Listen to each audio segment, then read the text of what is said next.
सवाल सूबा सरकार दे भी खड़े होंदे ने। राहुल गांधी ने ट्रैक्टर रैली कढ़नी होवे तां 4 दिनां लई करोना छुट्टी दे सी। ਅੱਜ ਜਦੋਂ इजलास की गल आउंदी है तुसीं किसानां नूं कहंदे हो ਜਦੋਂ 5% करोना रह जाएगा उदों इजलास बुलावांगे। की गल किसान मरण नूं रखिया होया है? सवाल लखोवाल साहब दे भी खड़े हुंदे ने कि उन्होंने क्यों ਜਦੋਂ ਅੱਜ पहली बार 31 जथेबंदियां इकट्ठियां होईयां सी उन्होंने क्यों अजिहा कीता? जिवें भाजी ने कहा भी किसी ऑपरेशन थिएटर दे विच बंदा क्रिटिकल पिया है, डॉक्टर कोल तुसीं ले आए हो, डॉक्टर दा बस शक्ल दिखा के तुसीं उहनूं फिर वापस ले आए हो। होया तुहाडे नाल भी कुछ इदां ही है। ਅਸੀਂ ਉਹ ਕਿਸਾਨ ਆ ਜਿਨ੍ਹਾਂ ਨੇ ਆਪ ਆਪਣਾ ਪਸੀਨਾ ਬਹਾਇਆ। ਸੋ ਸਾਨੂੰ ਸਾਡੀ ਜਿਹੜੀ ਕ੍ਰੈਡੀਬਿਲਿਟੀ ਇਹ ਉਹਨਾਂ ਦੀ ਚੈੱਕ ਕੀਤੀ ਜਾ ਸਕਦੀ ਹੈ ਜੇ ਤੁਸੀਂ ਕਿਸੇ ਕਾਰਪੋਰੇਟ ਸੈਕਟਰ ਦੇ ਵਿੱਚ ਜਾ ਕੇ ਕੋਈ ਵਕੀਲ ਦਿੱਲੀ ਦਾ ਕਰ ਲਿਆ ਜਿਹਨੂੰ ਪੰਜਾਬ ਦੀ ਕਿਸਾਨੀ ਬਾਰੇ ਨਹੀਂ ਪਤਾ। ਪਟੀਸ਼ਨ ਸੀਗਾ ਕਿ ਬੇਸ ਕੀ ਸੀ ਕਿਉਂਕਿ ਉਸ ਨੂੰ ਲੈ ਕੇ ਵੀ ਸਵਾਲ ਖੜੇ ਹੋ ਰਹੇ ਨੇ ਕਿ ਕੇਂਦਰ ਸਰਕਾਰ ਜਾਣਬੁੱਝ ਕੇ ਕਮਜ਼ੋਰ ਲੀਗਲੀ ਕਮਜ਼ੋਰ ਪਟੀਸ਼ਨ ਦਾਇਰ ਕਰਵਾ ਸਕਦੀ ਹੈ ਸੁਪਰੀਮ ਕੋਰਟ ਦੇ ਵਿੱਚ। ਲੇਕਿਨ ਵੱਡਾ ਸਵਾਲ ਇਹ ਵੀ ਹੈ ਕਿ ਸੂਬਾ ਸਰਕਾਰ ਦੀ ਨੀਅਤ ਦੇ ਸਵਾਲ ਉਦੋਂ ਵੀ ਖੜੇ ਹੁੰਦੇ ਨੇ ਜਦੋਂ ਇੱਕ ਵਕੀਲਾਂ ਦੀ ਵੱਡੀ ਟੀਮ ਸੂਬਾ ਸਰਕਾਰ ਦੇ ਕੋਲ ਹੋਵੇ। ਟੀਮ ਹੀ ਨਹੀਂ ਉਹਨਾਂ ਦੇ ਕੋਲ ਅਜਿਹੇ ਲੀਡਰ ਵੀ ਨੇ ਜੋ ਬਾਬਰੀ ਮਸਜਿਦ ਤੇ ਰਾਮ ਜਨਮ ਭੂਮੀ ਦੇ ਵਿੱਚ ਸੁੰਨੀ ਵਕਫ ਬੋਰਡ ਦੇ ਵੱਲੋਂ ਤਾਂ ਵਕਾਲਤ ਕਰ ਸਕਦੇ ਨੇ, ਲੜਾਈ ਲੜ ਸਕਦੇ ਨੇ, ਪਰ ਜਦੋਂ ਗੱਲ ਕਿਸਾਨਾਂ ਦੀ ਆਉਂਦੀ ਹੈ ਤਾਂ ਉਹ ਵਕੀਲ ਕਿਤੇ ਨਜ਼ਰ ਆਉਂਦੇ ਹੀ ਨਹੀਂ। ਕਲੀਅਰ ਕਰ ਦੇਣਾ ਚਾਹੁੰਦਾ ਬੈਂਕ ਦੀਆਂ ਲਿਮਟਾਂ ਪੂਰੀਆਂ ਨਹੀਂ ਹੋਈਆਂ ਸਾਡੀਆਂ। ਉਹ ਬੈਂਕ ਨੇ ਸਾਨੂੰ ਪੈਸਾ ਨਹੀਂ ਦੇਣਾ ਤਾਂ ਕਿਸਾਨ ਝੋਲੀ ਲੈ ਕੇ ਕਿੱਥੇ ਜਾਊਗਾ? ਕਿ ਨਰਿੰਦਰ ਮੋਦੀ ਕਿੱਦਾਂ ਇਹਨਾਂ ਦੇ ਘਰ ਪੂਰੇ ਕਰੂਗਾ? ਕਦੇ ਇਹ ਸੋਚਿਆ ਸੀ ਵੀ ਤੁਹਾਡੀ ਕ੍ਰੈਡੀਬਿਲਿਟੀ ਤੇ ਤੁਹਾਡੇ ਕਲਾਇੰਟ ਕਰਕੇ ਸ਼ੱਕ ਕੀਤਾ ਜਾਵੇਗਾ? ਤਾਂ ਅਸੀਂ ਸਾਰਿਆਂ ਨੂੰ ਹੱਥ ਬੰਨ੍ਹ ਕੇ ਬੇਨਤੀ ਕਰਦੇ ਹਾਂ, ਬੀਇੰਗ ਐਡਵੋਕੇਟ ਅਸੀਂ ਇੱਕ ਵੱਡੀ ਟੀਮ ਤਿਆਰ ਕਰਦੇ ਹਾਂ। ਅਸੀਂ ਤੁਸੀਂ ਚੰਗੇ ਵਕੀਲ ਕਰ ਲਓ, ਦਿੱਲੀ ਤੋਂ ਲੈ ਆਓ, ਬੰਬੇ ਤੋਂ ਲੈ ਆਓ, ਨਾਮੀ ਵਕੀਲ ਲਾਓ, ਉਹਨਾਂ ਦੀਆਂ ਫਾਈਲਾਂ ਅਸੀਂ ਚੱਕਣ ਨੂੰ ਤਿਆਰ ਹਾਂ। ਅਸੀਂ ਆਪਣੇ ਦੇਸ਼ ਦੇ ਕਿਸਾਨ ਨੂੰ ਬਚਾਉਣ ਲਈ ਗ੍ਰਿਫਤਾਰੀ ਦੇਣੀ ਪੈਂਦੀ ਹੈ, ਅਸੀਂ ਕੋਰਟ ਲਾ ਕੇ ਅਸੀਂ ਹਾਜ਼ਰ ਹਾਂ, ਸਾਨੂੰ ਗ੍ਰਿਫਤਾਰ ਕਾਨੂੰਨ ਪਾਸ ਕਰਦੀ ਹੈ ਬਿਨਾਂ ਪੁੱਛਿਆ। ਜੇਕਰ ਕੋਈ ਬੰਦਾ ਉਸ ਕਾਨੂੰਨ ਨੂੰ ਚੈਲੰਜ ਕਰਨ ਜਾਂਦਾ ਹੈ ਤਾਂ ਉਹਨਾਂ ਦੇ ਵਕੀਲਾਂ ਨੂੰ ਵੀ ਤੇ ਉਹ ਜਿਹੜੇ ਫਾਰਮਰਸ ਨੇ ਉਹਨਾਂ ਨੂੰ ਉੱਥੋਂ ਦੀ ਜਿਹੜੀ ਲੋਕਲ ਪੁਲਿਸ ਹੈ ਉਹ ਸਵਾਲੀਆ ਨਿਸ਼ਾਨ ਖੜੇ ਕਰਦੀ ਹੈ।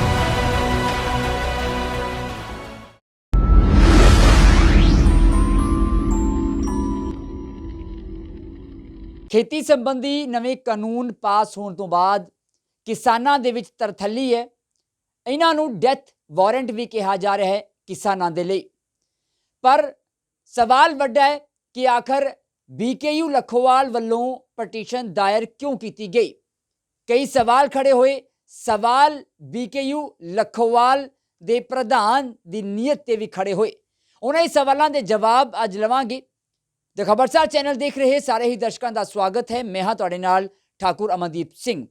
ਸਵਾਲਾਂ ਦੇ ਜਵਾਬ ਲੈਣ ਦੇ ਲਈ ਸਾਡੇ ਨਾਲ ਇਸ ਵੇਲੇ ਮੌਜੂਦ ਨੇ BKU ਲਖੋਵਾਲ ਨੇ ਜਿਨ੍ਹਾਂ ਵਕੀਲਾਂ ਕੋਲੋਂ ਇਹ ਪਟੀਸ਼ਨ ਦਾਇਰ ਕਰਵਾਈ ਸੀ ਮਾਨਯੋਗ ਸੁਪਰੀਮ ਕੋਰਟ ਦੇ ਵਿੱਚ। ਉਹ ਵਕੀਲ ਘੁੰਮਣ ਬ੍ਰਦਰ। ਸਭ ਤੋਂ ਪਹਿਲਾਂ ਸਵਾਗਤ ਕਰਾਂਗੇ ਭਾਜੀ, ਬਹੁਤ ਸਵਾਗਤ ਹੈ ਦ ਖਬਰਸਾਰ। ਸਤਿ ਸ਼੍ਰੀ ਅਕਾਲ ਜੀ, ਬਹੁਤ ਬਹੁਤ ਧੰਨਵਾਦ ਠਾਕੁਰ ਸਾਹਿਬ। ਹਾਂਜੀ ਭਾਜੀ, ਮੇਰਾ ਸਭ ਤੋਂ ਪਹਿਲਾ ਸਵਾਲ, ਸਮਾਂ ਮੈਂ ਜ਼ਾਇਆ ਨਹੀਂ ਕਰਾਂਗਾ, ਤੁਹਾਨੂੰ ਲਖੋਵਾਲ ਸਾਹਿਬ ਨੇ ਅਪਰੋਚ ਕੀਤਾ ਸੀ ਜਾਂ ਯੂਨੀਅਨ ਨੇ ਅਪਰੋਚ ਕੀਤਾ ਸੀ ਜਾਂ ਫਿਰ ਤੁਸੀਂ ਉਹਨਾਂ ਕੋਲ ਗਏ ਸੀ? ਦੇਖੋ, ਮੈਂ ਇੱਥੋਂ ਸਟਾਰਟਿੰਗ ਇੱਥੋਂ ਦੱਸਦਾ ਠਾਕੁਰ ਸਾਹਿਬ। ਅਸੀਂ ਬੀਇੰਗ ਏ ਫਾਰਮਰ ਪਿਛਲੇ ਜਦੋਂ ਦੇ ਇਹ ਕਾਨੂੰਨ ਬਿੱਲ ਪਾਸ ਕੀਤੇ ਨੇ, ਪਹਿਲਾਂ ਬਿੱਲ ਪਾਸ ਕੀਤੇ ਫਿਰ ਕਾਨੂੰਨ ਬਣ ਗਿਆ, ਦੇਖ ਤਾਂ ਸਾਰਾ ਕੁਝ ਰਹੇ ਸੀਗੇ। ਸਾਨੂੰ ਕੋਈ ਪਿਛਲੇ ਮਤਲਬ 2-3 ਤਰੀਕ ਦੇ ਆਸ-ਪਾਸ ਸਾਨੂੰ ਉਹਨਾਂ ਨੇ ਅਪਰੋਚ ਕੀਤਾ। ਸ਼੍ਰੀ ਹਰਿੰਦਰ ਸਿੰਘ ਜਿਹੜੇ ਹੈਗੇ ਨੇ ਲਖੋਵਾਲ ਜਨਰਲ ਸਕੱਤਰ ਸਾਹਿਬ ਨੇ, ਉਹਨਾਂ ਦੇ ਨਾਲ ਚਲੋ ਉਹਨਾਂ ਦੀ ਸਾਰੀ ਜਿਹੜੀ ਟੀਮ ਸੀਗੀ ਉਹ ਸਾਡੇ ਕੋਲ ਆਈ। ਉਹਨਾਂ ਨੇ ਸਾਡੇ ਨਾਲ ਆ ਕੇ ਪਹਿਲਾਂ ਸਾਰਾ ਮੈਟਰ ਨੂੰ ਡਿਸਕਸ ਕੀਤਾ ਕਿ ਸਰ ਆਹ ਆਰਡੀਨੈਂਸਿਸ ਆ ਚੁੱਕੇ ਨੇ, ਅਸੀਂ ਤੁਹਾਡੇ ਕੋਲ ਤੁਹਾਡੀ ਲੀਗਲ ਓਪੀਨੀਅਨ ਲੈਣ ਆਏ ਹਾਂ ਬੜਾ ਪੋਜ਼ਿਟਿਵਲੀ, ਸਾਨੂੰ ਹੱਲ ਚਾਹੀਦਾ ਹੈ, ਸਾਨੂੰ ਇਹਦਾ ਹੱਲ ਕਰਾ ਕੇ ਦਿਓ, ਇਸ ਆਰਡੀਨੈਂਸਿਸ ਨੂੰ ਅਸੀਂ ਰੱਦ ਕਰਾਉਣਾ ਚਾਹੁੰਦੇ ਹਾਂ। ਅਸੀਂ ਉਹਨਾਂ ਨੂੰ ਆਪਣੀ ਲਗਭਗ ਸਾਡੀ ਮੈਨੂੰ ਲੱਗਦਾ 1.5-2 ਘੰਟਾ ਸਾਡੀ ਮੀਟਿੰਗ ਚੱਲੀ। ਅਸੀਂ ਉਹਨਾਂ ਨੂੰ ਦੱਸਿਆ ਕਿ ਜੀ ਆਰਟੀਕਲ 32 ਰੂਲ 38 ਆਰਡਰ 38 ਰੂਲ 7 ਦੇ ਵਿੱਚ ਸੁਪਰੀਮ ਕੋਰਟ ਦੇ ਰੂਲਸ ਨੇ ਜਿਹਦੇ ਵਿੱਚ ਆਪਾਂ ਇਹਨਾਂ ਆਰਡੀਨੈਂਸਿਸ ਨੂੰ ਚੈਲੰਜ ਕਰ ਸਕਦੇ ਹਾਂ। ਉਸ ਤੋਂ ਬਾਅਦ ਉਹ ਕਹਿੰਦੇ ਜੀ ਕਿ ਚੈਲੰਜ ਕਰਨੇ ਨੇ, ਇਹਨਾਂ ਨੂੰ ਕੈਂਸਲ ਕਰਵਾਉਣਾ ਹੈ। ਦੇਖੋ, ਜਿੱਥੋਂ ਤੱਕ ਗੱਲ ਉਹਨਾਂ ਦੀ ਨੀਅਤ ਦੀ ਹੈ ਤਾਂ ਦੇਖੋ ਅਸੀਂ ਛਾਤੀ 'ਤੇ ਹੱਥ ਮਾਰ ਕੇ ਚੀਜ਼ ਬੜੀ ਕਲੀਅਰ ਕਰਦੇ ਹਾਂ ਬਈ ਉਹਨਾਂ ਨੇ ਪੂਰੇ ਮਨੋਂ ਤਣੋਂ ਜਿਹੜੀ ਨੀਅਤ ਸੀ ਉਹ ਬਿਲਕੁਲ ਸਾਫ਼ ਸੀ। ਮੇਰੇ ਉਹਨਾਂ ਨੂੰ 2-3 ਸਵਾਲ ਸਨ। ਮੈਂ ਕਿਹਾ ਲਖੋਵਾਲ ਸਾਹਿਬ ਕਿ ਆਪਾਂ ਜਿਹੜੇ ਪ੍ਰੋਟੈਸਟ ਤੇ ਐਜੀਟੇਸ਼ਨਸ ਨੇ ਉਹ ਜਾਰੀ ਰਹਿਣਗੇ? ਉਹ ਕਹਿੰਦੇ ਘੁੰਮਣ ਸਾਹਿਬ ਉਹ ਲੜਾਈ ਸਾਡੀ ਪੂਰੀ ਜਾਰੀ ਰਹੇਗੀ। ਐਜੀਟੇਸ਼ਨ ਵੀ ਹੋਣਗੇ, ਪ੍ਰੋਟੈਸਟ ਵੀ ਹੋਣਗੇ, ਲਗਾਤਾਰ ਮੀਟਿੰਗਸ ਵੀ ਹੋਣਗੀਆਂ। ਸਾਡਾ ਦੂਜਾ ਸਵਾਲ ਮੇਰਾ ਇਹ ਸੀ ਕਿ ਯਾਰ ਸਰ ਕਿ ਜਿਹੜੀਆਂ ਜਥੇਬੰਦੀਆਂ ਨੇ, ਕਿੰਨੀਆਂ ਜਥੇਬੰਦੀਆਂ ਨੇ ਪੰਜਾਬ 'ਚੋਂ, ਕਹਿੰਦੇ ਜੀ ਕਿ 30-31 ਜਥੇਬੰਦੀਆਂ ਇਫੈਕਟਿਵਲੀ ਕੰਮ ਕਰ ਰਹੀਆਂ ਨੇ। ਮੈਂ ਕਿਹਾ ਜੀ ਕਿੰਨੀਆਂ ਯੂਨੀਅਨਸ ਨੇ? ਉਹ ਕਹਿੰਦੇ ਕਿ ਹਾਲ ਦੀ ਘੜੀ ਤਾਂ ਸਾਡੇ ਵਾਲੀ ਯੂਨੀਅਨ ਨੇ ਅਸੀਂ ਇਹ ਫੈਸਲਾ ਕੀਤਾ ਕਿ ਐਜੀਟੇਸ਼ਨ ਪ੍ਰੋਟੈਸਟ ਦੇ ਨਾਲ ਆਪਾਂ ਲੀਗਲ ਫਾਈਟ ਵੀ ਸ਼ੁਰੂ ਕਰੀਏ। ਤੁਸੀਂ ਇਹ ਸਵਾਲ ਨਹੀਂ ਕੀਤਾ ਵੀ ਜਦੋਂ ਅਜਿਹੇ ਮੌਕੇ ਤੇ ਜੋ 31 ਜਥੇਬੰਦੀਆਂ ਨੇ ਇੱਕ ਮੰਚ ਤੇ ਆਈਆਂ ਨੇ, ਇਕੱਠੀਆਂ ਹੋਈਆਂ ਨੇ, ਮੇਰੇ ਖਿਆਲ 'ਚ ਪਹਿਲੀ ਵਾਰ ਇਤਿਹਾਸ ਰਚਿਆ ਗਿਆ ਹੈ ਵੀ 31 ਜਥੇਬੰਦੀਆਂ ਇਕੱਠੀਆਂ ਹੋਈਆਂ ਹੋਣ, ਉਹ ਵੀ ਬਾਈ ਜ਼ਿਲ੍ਹੇ ਨੇ ਸਾਡੇ ਤੇ ਜਥੇਬੰਦੀਆਂ 31 ਨੇ, ਤੇ ਤੁਸੀਂ ਇਕੱਲੇ ਆ ਗਏ ਸਾਡੇ ਕੋਲ, ਜਾਂ ਤੁਸੀਂ ਇਕੱਲੇ ਹੀ ਇੱਕ ਲੀਗਲ ਰਾਏ ਲੈਣ ਦੀ ਕੋਸ਼ਿਸ਼ ਕਰ ਰਹੇ ਹੋ, ਬਾਕੀ ਜਥੇਬੰਦੀਆਂ ਕਿਉਂ ਨਹੀਂ ਆਈਆਂ? ਸਰ ਦੇਖੋ, ਮੈਂ ਇਹਦੇ 'ਚ ਗੱਲ ਬੜੀ ਕਲੀਅਰ ਕਰ ਦਿੰਦਾ। ਆਰਟੀਕਲ 32 ਦੇ ਥੱਲੇ ਠਾਕੁਰ ਅਮਨਦੀਪ ਵੀ ਇੰਟਾਈਟਲ ਹੈ, ਇਕੱਲਾ ਵੀ ਪਾ ਸਕਦਾ ਹੈ, ਇੱਕ ਫਾਰਮਰ ਵੀ ਪਾ ਸਕਦਾ ਹੈ, ਇੱਕ ਕੋਈ ਪਿੰਡ ਦਾ ਜਥੇਬੰਦੀ ਕਹਿ ਲਓ ਜੀ, ਕੋਈ ਵੀ ਕਿਸਾਨ ਆਰਟੀਕਲ 32 ਥੱਲੇ। ਉੱਥੇ ਕਾਨੂੰਨ 'ਚ ਕੁਝ ਇਦਾਂ ਦਾ ਨਹੀਂ ਵੀ ਇੱਕ ਕਿਸਾਨ ਯੂਨੀਅਨ ਜਾਂ ਐਸੋਸੀਏਸ਼ਨ ਆਵੇ। ਕਾਨੂੰਨ 'ਚ ਇਹ ਕਿਤੇ ਨਹੀਂ ਲਿਖਿਆ ਵੀ ਪੰਜਾਬ ਦੀਆਂ 31 ਐਸੋਸੀਏਸ਼ਨਾਂ ਇਕੱਠੀਆਂ ਹੋ ਕੇ ਆਉਣ। ਜਿਹੜੀ ਸਰ ਅਸੀਂ ਗੱਲ ਇਕੱਠੇ ਹੋ ਕੇ ਕਰਨ ਦੀ ਕਰਦੇ ਹਾਂ, ਜਿੱਦਾਂ ਲੱਖੋਵਾਲ ਸਾਹਿਬ ਵਾਲੀ ਯੂਨੀਅਨ ਨੇ ਸਾਡੇ ਰਾਹੀਂ ਰਿਟ ਪਟੀਸ਼ਨ ਦਾਖਲ ਕਰ ਦੇਣੀ ਸੀ, ਉਸ ਤੋਂ ਬਾਅਦ ਜਿਹੜੀਆਂ ਬਾਕੀ ਦੇ ਜਥੇਬੰਦੀਆਂ ਨੇ ਸਟੈਪ ਬਾਏ ਸਟੈਪ ਕਰਕੇ ਜਦੋਂ ਕਲੱਬ ਕਰ ਦਿੰਦੇ ਨੇ, ਕਨੈਕਟਡ ਮੈਟਰਸ ਇਕੱਠੇ ਹੋ ਜਾਂਦੇ ਨੇ, ਜਿਹਨੂੰ ਆਪਾਂ ਬੰਚ ਆਫ ਮੈਟਰਸ ਬੋਲਦੇ ਹਾਂ, ਉਹ ਇਕੱਠੀਆਂ ਹੋ ਸਕਦੀਆਂ ਸਨ। ਪਰ ਮੈਂ ਉਹਨਾਂ ਨੂੰ ਮੌਕੇ ਤੇ ਮੇਰਾ, ਕਿਉਂਕਿ ਦੇਖੋ ਸਾਡੇ ਕੋਲ ਉਹ ਆਏ ਨੇ ਹੱਲ ਲਈ। ਸਾਡਾ ਧਰਮ ਵਕੀਲੀ ਧਰਮ ਕੀ ਕਹਿੰਦਾ ਹੈ, ਉਹ ਸਾਨੂੰ ਇਹ ਸਿਖਾਇਆ ਜਾਂਦਾ ਹੈ ਕਿ ਜਦੋਂ ਤੁਹਾਡੇ ਕੋਲ ਕੋਈ ਇਸ਼ੂ ਲੈ ਕੇ ਆਊਗਾ ਤਾਂ ਤੁਸੀਂ ਲੀਗਲ ਰੈਮਡੀਜ਼ ਦੱਸਣੀਆਂ ਨੇ। ਸੋ ਸਾਡੇ ਕੋਲ ਉਹ ਆਏ, ਅਸੀਂ ਉਹਨਾਂ ਨੂੰ ਦੱਸਿਆ ਜੀ ਕਿ ਠੀਕ ਹੈ। ਉਹ ਕਹਿੰਦੇ ਜੀ ਕਿੰਨੇ ਮੈਕਸਿਮਮ? ਮੈਂ ਕਿਹਾ ਜੀ ਇੱਕ ਵੀ ਕਰ ਸਕਦੇ ਹੋ, ਤੇ ਤੁਸੀਂ 20 ਵੀ ਕਰ ਸਕਦੇ ਹੋ, 50 ਵੀ ਕਰ ਸਕਦੇ ਹੋ। ਤਾਂ ਉਹ ਲਗਭਗ 20 ਪਟੀਸ਼ਨਰ ਜਿਹੜੇ ਉਹਨਾਂ ਦੇ ਸੀਗੇ, ਉਹ ਆਪਣੇ ਮੁੱਖ ਜਿਹੜਾ ਸਾਡਾ ਪਟੀਸ਼ਨਰ ਸੀਗਾ ਉਹ ਹਰਿੰਦਰ ਸਿੰਘ ਲੱਖੋਵਾਲ ਸੀ, ਕਿਉਂਕਿ ਜਨਰਲ ਸਕੱਤਰ ਨੇ, ਉਹ ਆ ਗਏ। ਉਹਨਾਂ ਦੇ ਥੱਲੇ ਜਿਹੜੇ ਸੀਗੇ ਸਰ 17-18 ਮੈਂਬਰ ਹੋਰ ਆ ਗਏ। ਸੋ ਇੱਥੇ ਠਾਕੁਰ ਸਾਹਿਬ ਇੱਕ ਚੀਜ਼ ਹੋਰ ਦੱਸਾਂਗੇ, ਅਸੀਂ ਮੁੱਖ ਜਿਹੜੀ ਮੰਗ ਕੀਤੀ, ਦੇਖੋ ਪੰਜਾਬ ਦੇ ਵਿੱਚ ਭਾਵੇਂ ਕੋਈ ਧਰਨੇ ਤੇ ਬੈਠਾ ਹੈ, ਭਾਵੇਂ ਕੋਈ ਸਰ ਆਪਾਂ ਰੋਕ ਰਹੇ ਹਾਂ, ਰੇਲਾਂ ਰੋਕ ਰਹੇ ਹਾਂ, ਆਪਾਂ ਹਰ ਥਾਂ ਤੇ ਆਪੋ ਆਪਣਾ ਜਿਹੜਾ ਢੰਗ ਤਰੀਕਾ ਹੈ, ਸਾਰਿਆਂ ਦਾ ਏਜੰਡਾ ਕੀ ਹੈ? ਇੱਕੋ ਏਜੰਡਾ ਹੈ ਕਿ ਇਹਨਾਂ ਬਿੱਲਾਂ ਨੂੰ ਰੱਦ ਕੀਤਾ ਜਾਵੇ। ਸਰ ਅਸੀਂ ਜਿਹੜੀ ਪਟੀਸ਼ਨ ਤਿਆਰ ਕੀਤੀ ਹੈ, ਉਹ ਪਟੀਸ਼ਨ ਟੇਕਸ ਅਰਾਊਂਡ 4-5 ਡੇਜ਼, 4-5 ਦਿਨ ਲੱਗੇ ਉਹਨੂੰ ਤਿਆਰ ਕਰਨ ਲਈ। ਲੇਕਿਨ ਘੁੰਮਣ ਸਾਹਿਬ, ਮੈਂ ਤੁਹਾਨੂੰ ਟੋਕਾਂਗਾ, ਤੁਹਾਡੀ ਕ੍ਰੈਡੀਬਿਲਿਟੀ ਨੂੰ ਲੈ ਕੇ ਵੀ ਸਵਾਲ ਖੜੇ ਕੀਤੇ ਗਏ, ਸੋਸ਼ਲ ਮੀਡੀਆ ਤੇ ਵੀ ਅਸੀਂ ਦੇਖਿਆ ਬਈ ਕੀ ਇਹ ਵਕੀਲ ਕੈਪੇਬਲ ਸੀਗੇ, ਜਾਂ ਫਿਰ ਸਵਾਲ ਇਹ ਵੀ ਉੱਠੇ ਕਿ ਕੇਂਦਰ ਸਰਕਾਰ ਨਹੀਂ ਹੋ ਸਕਦਾ ਹੈ ਕਿ ਅਜਿਹੀ ਪਟੀਸ਼ਨ ਜੋ ਕਮਜ਼ੋਰ ਹੋਵੇ, ਲੀਗਲੀ ਕਮਜ਼ੋਰ ਹੋਵੇ, ਉਹ ਪਵਾਈ ਗਈ ਹੋਵੇ ਕੇਂਦਰ ਸਰਕਾਰ ਵੱਲੋਂ, ਤਾਂ ਜੋ ਕਿਸਾਨਾਂ ਦੀ ਜਿਹੜੀ ਮੰਗ ਹੈਗੀ ਹੈ ਸੁਪਰੀਮ ਕੋਰਟ ਜਾਣ ਦਾ ਜੋ ਰਾਹ ਹੈ, ਉਹ ਵੀ ਇੱਕ ਵਾਰ ਨੂੰ ਜਾ ਕੇ ਉੱਥੇ ਖਤਮ ਹੋ ਜਾਵੇ। ਦੇਖੋ, ਜਿੱਥੋਂ ਤੱਕ ਕਿਸੇ ਐਡਵੋਕੇਟ ਦੀ ਕ੍ਰੈਡੀਬਿਲਿਟੀ ਦੀ ਗੱਲ ਹੈ, ਦੇਖੋ ਮੈਂ ਤੇ ਬ੍ਰਦਰ ਅਸੀਂ ਇੱਕ ਕਿਸਾਨ ਫੈਮਿਲੀ ਨੂੰ ਬਿਲੋਂਗ ਕਰਦੇ ਹਾਂ। ਇਹ ਨਹੀਂ ਵੀ ਜ਼ਮੀਨਾਂ ਠੇਕੇ ਤੇ ਦਿੱਤੀਆਂ ਨੇ, ਘਰੇ ਸਾਡੇ ਵੀ ਅਰਜਨ ਟਰੈਕਟਰ ਨੇ, ਅਸੀਂ ਆਪ ਖੁਦ ਖੇਤੀ ਕਰਦੇ ਹਾਂ, ਆਪ ਟਰੈਕਟਰ ਚਲਾਉਂਦੇ ਹਾਂ। ਅਸੀਂ ਉਹ ਕਿਸਾਨ ਨਹੀਂ ਹੈਗੇ, ਸਾਨੂੰ ਪਤਾ ਵੀ ਕਣਕ ਦਾ 1 ਏਕੜ ਦੇ ਵਿੱਚ 40 ਕਿਲੋ ਬੀਜ ਪੈਂਦਾ ਹੈ। ਮੈਰਾ ਜ਼ਮੀਨ ਕਿਹੜੀ ਹੈ ਤਾਂ ਡਾਕਰ 'ਚ 50 ਕਿਲੋ ਪੈਂਦਾ ਹੈ। ਝੋਨੇ ਦੇ ਵਿੱਚ ਸਾਡਾ 4-5 ਕਿਲੋ ਬੀਜ, ਜਿਹੜਾ 5 ਕਿਲੋ ਮੈਕਸੀਮਮ ਜਿਹੜਾ ਹੈ ਝੋਨਾ ਬੀਜਣ ਵੇਲੇ ਅਸੀਂ ਪਨੀਰੀ ਬੀਜਦੇ ਹਾਂ। 36-40 ਦਾ ਕਿੱਲਾ ਹੈ। ਅਸੀਂ ਉਹ ਕਿਸਾਨ ਆ ਜਿਹੜੇ ਆਪ ਅਸੀਂ ਸਰ ਸੀਜ਼ਨ ਦੇ ਵਿੱਚ ਅਸੀਂ ਆਪ ਟਰੈਕਟਰ ਚਲਾਉਂਦੇ ਹਾਂ। ਹਮੇਸ਼ਾ ਕਦੀ ਇੱਦਾਂ ਡਿਪੈਂਡੈਂਟ ਨਹੀਂ ਹੋਏ ਯਾਰ ਵੀ ਮਜ਼ਦੂਰਾਂ 'ਤੇ ਹੀ ਛੱਡ ਦੇਣਾ ਹੈ। ਅਸੀਂ ਉਹ ਕਿਸਾਨ ਆ ਜਿਨ੍ਹਾਂ ਨੇ ਆਪ ਆਪਣਾ ਪਸੀਨਾ ਬਹਾਉਂਦੇ ਆ। ਸੋ ਸਾਨੂੰ ਸਾਡੀ ਜਿਹੜੀ ਕ੍ਰੈਡੀਬਿਲਿਟੀ ਇਹ ਉਹਨਾਂ ਦੀ ਚੈੱਕ ਕੀਤੀ ਜਾ ਸਕਦੀ ਹੈ। ਜੇ ਤੁਸੀਂ ਕਿਸੇ ਕਾਰਪੋਰੇਟ ਸੈਕਟਰ ਦੇ ਵਿੱਚ ਜਾ ਕੇ ਕੋਈ ਵਕੀਲ ਦਿੱਲੀ ਦਾ ਕਰ ਲਿਆ ਜਿਹਨੂੰ ਪੰਜਾਬ ਦੀ ਕਿਸਾਨੀ ਬਾਰੇ ਨਹੀਂ ਪਤਾ, ਅਸੀਂ ਆਪ ਉਹ ਫੈਮਿਲੀ ਤੋਂ ਆ ਜਿਹੜੇ ਆਪ ਖੇਤੀਬਾੜੀ ਸਾਡਾ ਮੁੱਖ ਧੰਦਾ ਹੈ। ਅਸੀਂ ਬੀਇੰਗ ਏ ਫਾਰਮਰ ਕੋ ਆ ਕੇ ਜ਼ਿਆਦਾ ਖੁਸ਼ ਹਾਂ। ਐਡਵੋਕੇਟ ਸਾਡਾ ਸੈਕੰਡ, ਸਾਡਾ ਸਰ ਜਿਹੜਾ ਸਿਸਟਮ ਹੈ ਉਹ ਸੈਕੰਡ ਹੈ। ਸੋ ਨੰਬਰ 2 ਪਟੀਸ਼ਨ ਬਣਾਈ, ਪੂਰੀ ਰੀਜਨਲ ਬਣਾਈਏ। ਉਸ ਦੇ ਵਿੱਚ ਅਸੀਂ ਉਹਨੂੰ ਰੱਦ ਕਰਨ ਲਈ ਕੀ ਮੰਗ ਕੀਤੀ, ਉਹ ਪਟੀਸ਼ਨ ਸੀਗੀ 500 ਪੇਜ ਦੀ ਅਸੀਂ ਲਗਭਗ ਤਿਆਰ ਕੀਤੀ ਹੈ। ਪ੍ਰੋਜੈਕਟ ਪੂਰਾ ਸੀਗਾ ਜੀ। ਸੋ ਕਿਸੇ ਵਕੀਲ ਨੂੰ ਆਪਾਂ ਇੱਦਾਂ ਕੋਈ ਮਸ਼ੀਨ ਨਹੀਂ ਮੈਨੂੰ ਲੱਗਦਾ ਕਿਸੇ ਵਰਲਡ 'ਚ ਤਿਆਰ ਕੀਤੀ ਵੀ ਕੱਲ੍ਹ ਨੂੰ ਜੇ ਘੁੰਮਣ ਬ੍ਰਦਰਜ਼ ਨਹੀਂ ਤਾਂ ਜੇਕਰ ਮੰਨ ਲਓ ਕਪਿਲ ਸਿੱਬਲ ਜੀ ਨੇ, ਆਪਾਂ ਉਹਨਾਂ ਨੂੰ ਪਹਿਲਾਂ ਇੱਕ ਸਕੈਨਰ ਮਸ਼ੀਨ 'ਚ ਪਾ ਦਈਏ, ਯਾਰ ਇਹਦੀ ਕ੍ਰੈਡੀਬਿਲਿਟੀ ਪਹਿਲਾਂ ਚੈੱਕ ਕਰ ਲਓ, ਇਹਨੇ ਪਰਫਾਰਮੈਂਸ ਕਿੱਦਾਂ। ਹਰ ਇੱਕ ਐਡਵੋਕੇਟ, ਹਰ ਇੱਕ ਡਾਕਟਰ ਜਿਹੜਾ ਪੜ੍ਹ ਕੇ ਡਿਗਰੀਆਂ ਕਰਕੇ ਆਇਆ, ਉਹ ਪੜ੍ਹ ਕੇ ਆਇਆ, ਉਹਨੇ ਚੰਗੇ ਤਰੀਕੇ ਨਾਲ ਐਫਰਟ ਕੀਤੀ ਹੈ। ਔਰ ਉਹ ਐਫਰਟ ਜਿਹੜੀ ਹੈ ਮੈਨੂੰ ਨਹੀਂ ਲੱਗਦਾ ਵੀ ਕੋਈ ਵੀ ਜੇਕਰ ਮੈਨੂੰ ਛੱਡ ਕੇ ਕੋਈ ਹੋਰ ਐਡਵੋਕੇਟ ਵੀ ਕਰਦਾ, ਕਿਉਂਕਿ ਇਹ ਬੜੀ ਵੱਡੀ ਇੱਕ ਜ਼ਿੰਮੇਵਾਰੀ ਸੀ। ਇਹ ਦੇਖੋ ਸਾਡੇ ਲਈ ਇੱਕ ਮਾਣ ਵਾਲੀ ਗੱਲ ਹੈ ਕਿ ਇੱਕ ਵੱਡੀ ਜਥੇਬੰਦੀ, ਠੀਕ ਹੈ, ਸਾਡੇ ਲਈ ਹੋਰ ਵੀ ਮਾਣ ਵਾਲੀ ਗੱਲ ਹੁੰਦੀ ਜੇ ਸਾਰੀਆਂ ਜਥੇਬੰਦੀਆਂ ਇਕੱਠੀਆਂ ਹੁੰਦੀਆਂ।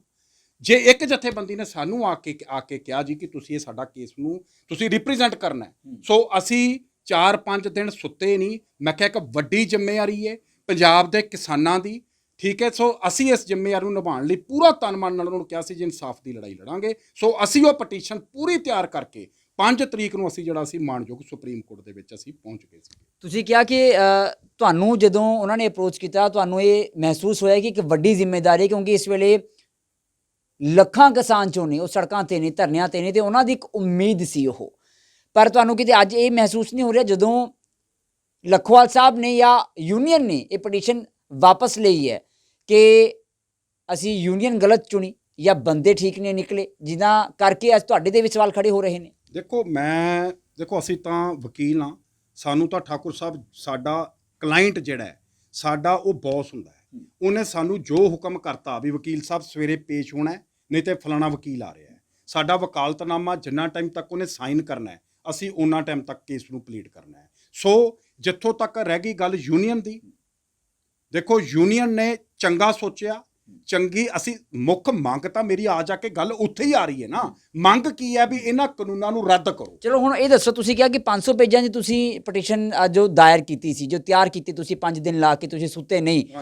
ਪਟੀਸ਼ਨ ਸੀਗਾ ਕੀ, ਬੇਸ ਕੀ ਸੀ? ਕਿਉਂਕਿ ਉਸ ਨੂੰ ਲੈ ਕੇ ਵੀ ਸਵਾਲ ਖੜੇ ਹੋ ਰਹੇ ਨੇ ਕਿ ਕੇਂਦਰ ਸਰਕਾਰ ਜਾਣਬੁੱਝ ਕੇ ਕਮਜ਼ੋਰ, ਲੀਗਲੀ ਕਮਜ਼ੋਰ ਪਟੀਸ਼ਨ ਦਾਇਰ ਕਰਵਾ ਸਕਦੀ ਹੈ ਸੁਪਰੀਮ ਕੋਰਟ ਦੇ ਵਿੱਚ। ਦੇਖੋ ਉਹਦੇ ਵਿੱਚ ਸਭ ਤੋਂ ਵੱਡੀ ਚੀਜ਼ ਅਸੀਂ ਇਹ ਮੰਗੀ ਕਿ ਡੈਮੋਕ੍ਰੈਟਿਕ ਲੋਕਤੰਤਰ ਜਿਹਨੂੰ ਆਪਾਂ ਕਹਿੰਦੇ ਆ, ਦੇਸ਼ 'ਚ ਰਹਿੰਦੇ ਆ, ਲੋਕਾਂ ਦੀ ਲੋਕਾਂ ਲਈ ਚੁਣੀ ਹੋਈ ਸਰਕਾਰ।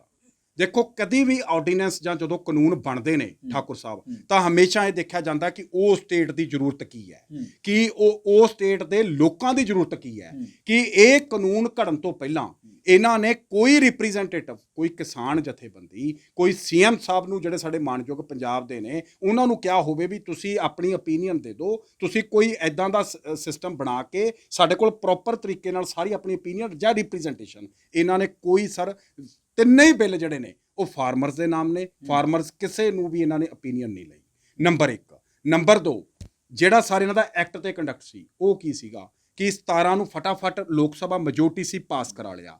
ਅਸੀਂ ਉੱਥੇ ਦੂਜਾ ਸਾਡਾ ਇਸ਼ੂ ਸੁਪਰੀਮ ਕੋਰਟ 'ਚ ਇਹ ਸੀ ਕਿ ਰਾਜ ਸਭਾ ਦੇ ਵਿੱਚ ਜਿਹੜਾ ਇਹਨਾਂ ਨੇ ਬਿੱਲ ਪਾਸ ਕਰਵਾਇਆ ਹੈ ਉਹ ਕਿਸੇ ਨੂੰ ਮੈਨੂੰ ਲੱਗਦਾ ਦੱਸਣ ਦੀ ਲੋੜ ਨਹੀਂ, ਵੌਇਸ ਵੋਟਿੰਗ ਹੋਈ। ਵੌਇਸ ਕਿਉਂਕਿ ਇਹਨਾਂ ਕੋਲ ਮੈਜੋਰਟੀ ਹੈ ਨਹੀਂ ਸੀ। ਫਟਾਫਟ 20 ਤਰੀਕ ਨੂੰ ਉਹ ਕਰਾ ਲਿਆ, 25 ਨੂੰ ਪ੍ਰੈਜ਼ੀਡੈਂਟ ਦੇ ਕੋਲ ਪਹੁੰਚ ਗਿਆ, ਮਾਣਯੋਗ ਦੇ ਕੋਲ, ਉਹਨਾਂ ਨੇ ਸਾਈਨ ਕਰਤਾ ਤੇ 27 ਨੂੰ ਤੁਸੀਂ ਅਫੀਸ਼ੀਅਲ ਗਜ਼ਟ ਦੇ ਵਿੱਚ ਕੱਢਤਾ ਹੈ। ਸੋ ਸਾਡਾ ਸੈਕਿੰਡ ਉੱਥੇ ਵੱਡਾ ਇਸ਼ੂ ਇਹ ਸੀ ਕਿ ਰਾਜ ਸਭਾ ਦੇ ਵਿੱਚ ਜੋ ਵੌਇਸ ਵੋਟਿੰਗ ਕੀਤੀ ਗਈ ਹੈ, ਪਾਰਟੀਆਂ ਦਾ ਸਿਰਫ ਇੱਕ ਖਾਨਾ ਪੂਰਤੀ ਕੀਤੀ ਗਈ, ਪੋਲੀਟੀਕਲ ਪਾਰਟੀਆਂ ਨੂੰ ਕਿਸੇ ਨੂੰ ਮਿੰਟ ਤੇ ਕਿਸੇ ਨੂੰ 1.5 ਮਿੰਟ, ਕਿਉਂਕਿ ਸਾਰਾ ਕੁਝ ਤੈਅ ਸੀ। 17 ਤਰੀਕ ਤੋਂ ਲੈ ਕੇ 25 ਤਰੀਕ ਤੱਕ 7-8 ਦਿਨਾਂ ਦੇ ਵਿੱਚ ਇਹ ਸਭ ਕੁਝ ਪਲਾਨਡ ਸੀ, ਉਹ ਕਰ ਦਿੱਤਾ ਗਿਆ।